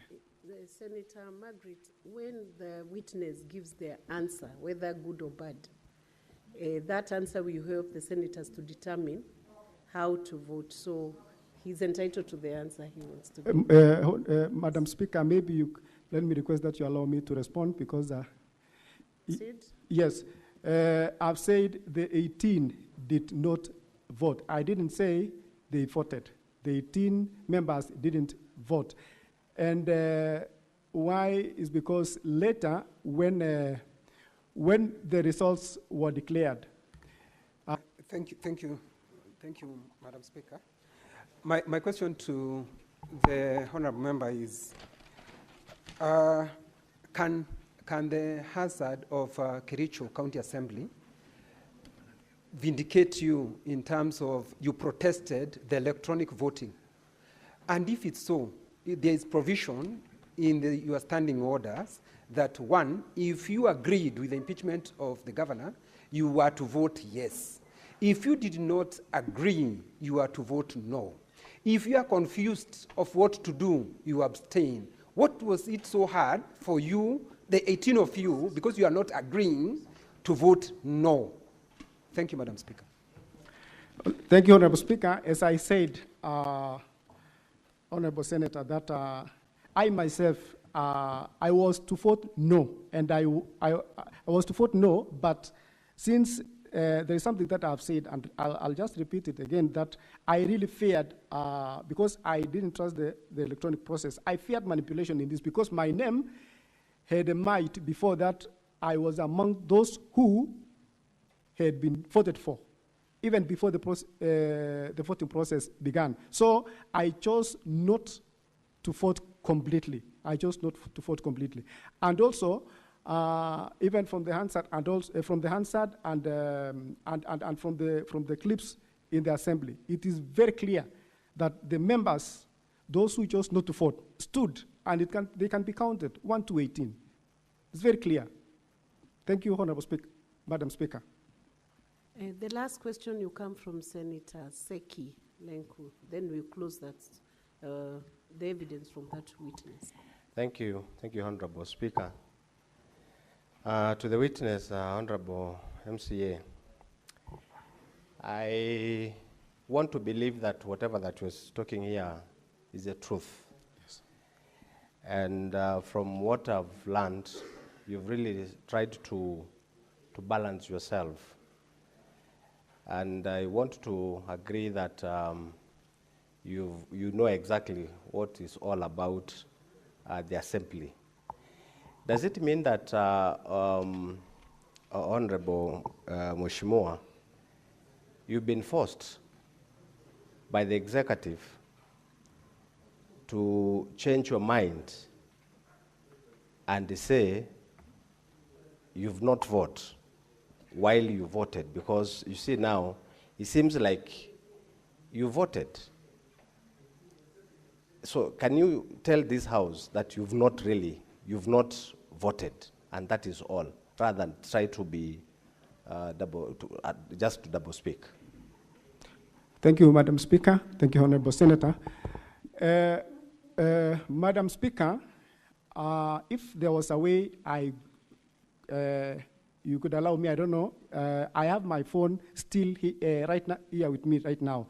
I didn't vote, and it was voluntary. Nobody compelled me to say not to vote or do otherwise. If I was to vote, I was to vote no for the impeachment of the governor. I was opposed to the impeachment of the governor. And everything that I did it willingly, even if given chance at this time, still even to vote. I will vote no to the impeachment of the governor. I did everything willingly. In fact, even immediately after the voting process, we proceeded willingly to the DCI to report the improper way of how it was voted, and everywhere else, even coming here to the Senate. It is not by I'm not forced. I volunteered, and I'm willing. And if given chance, I'll vote no even today for the impeachment. Thank you. Thank you. I want the clerk to confirm whether we now have the report from the ICT expert, the independent expert, so that we can proceed on to see whether we can take that. There was an earlier ruling from the chair that it should be produced today, and that evidence should be tendered today. So.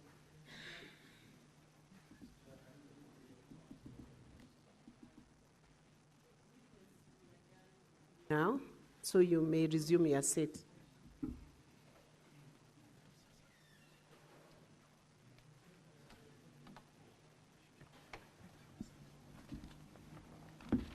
The report is not ready, so I wish to direct the clerk that that report be tabled tomorrow at 9 a.m. when Senate session resumes, so that then amounts to a variation of the earlier ruling by the Speaker.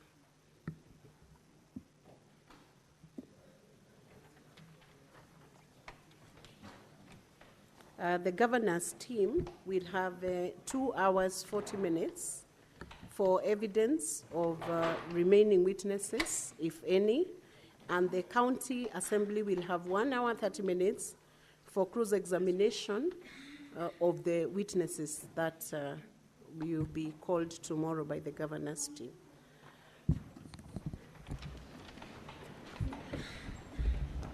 Honorable Senators, it is now 6:40 3 p.m., time to adjourn the Senate. The Senate therefore stands adjourned until tomorrow, Friday, 29th August 2025 at 9 a.m.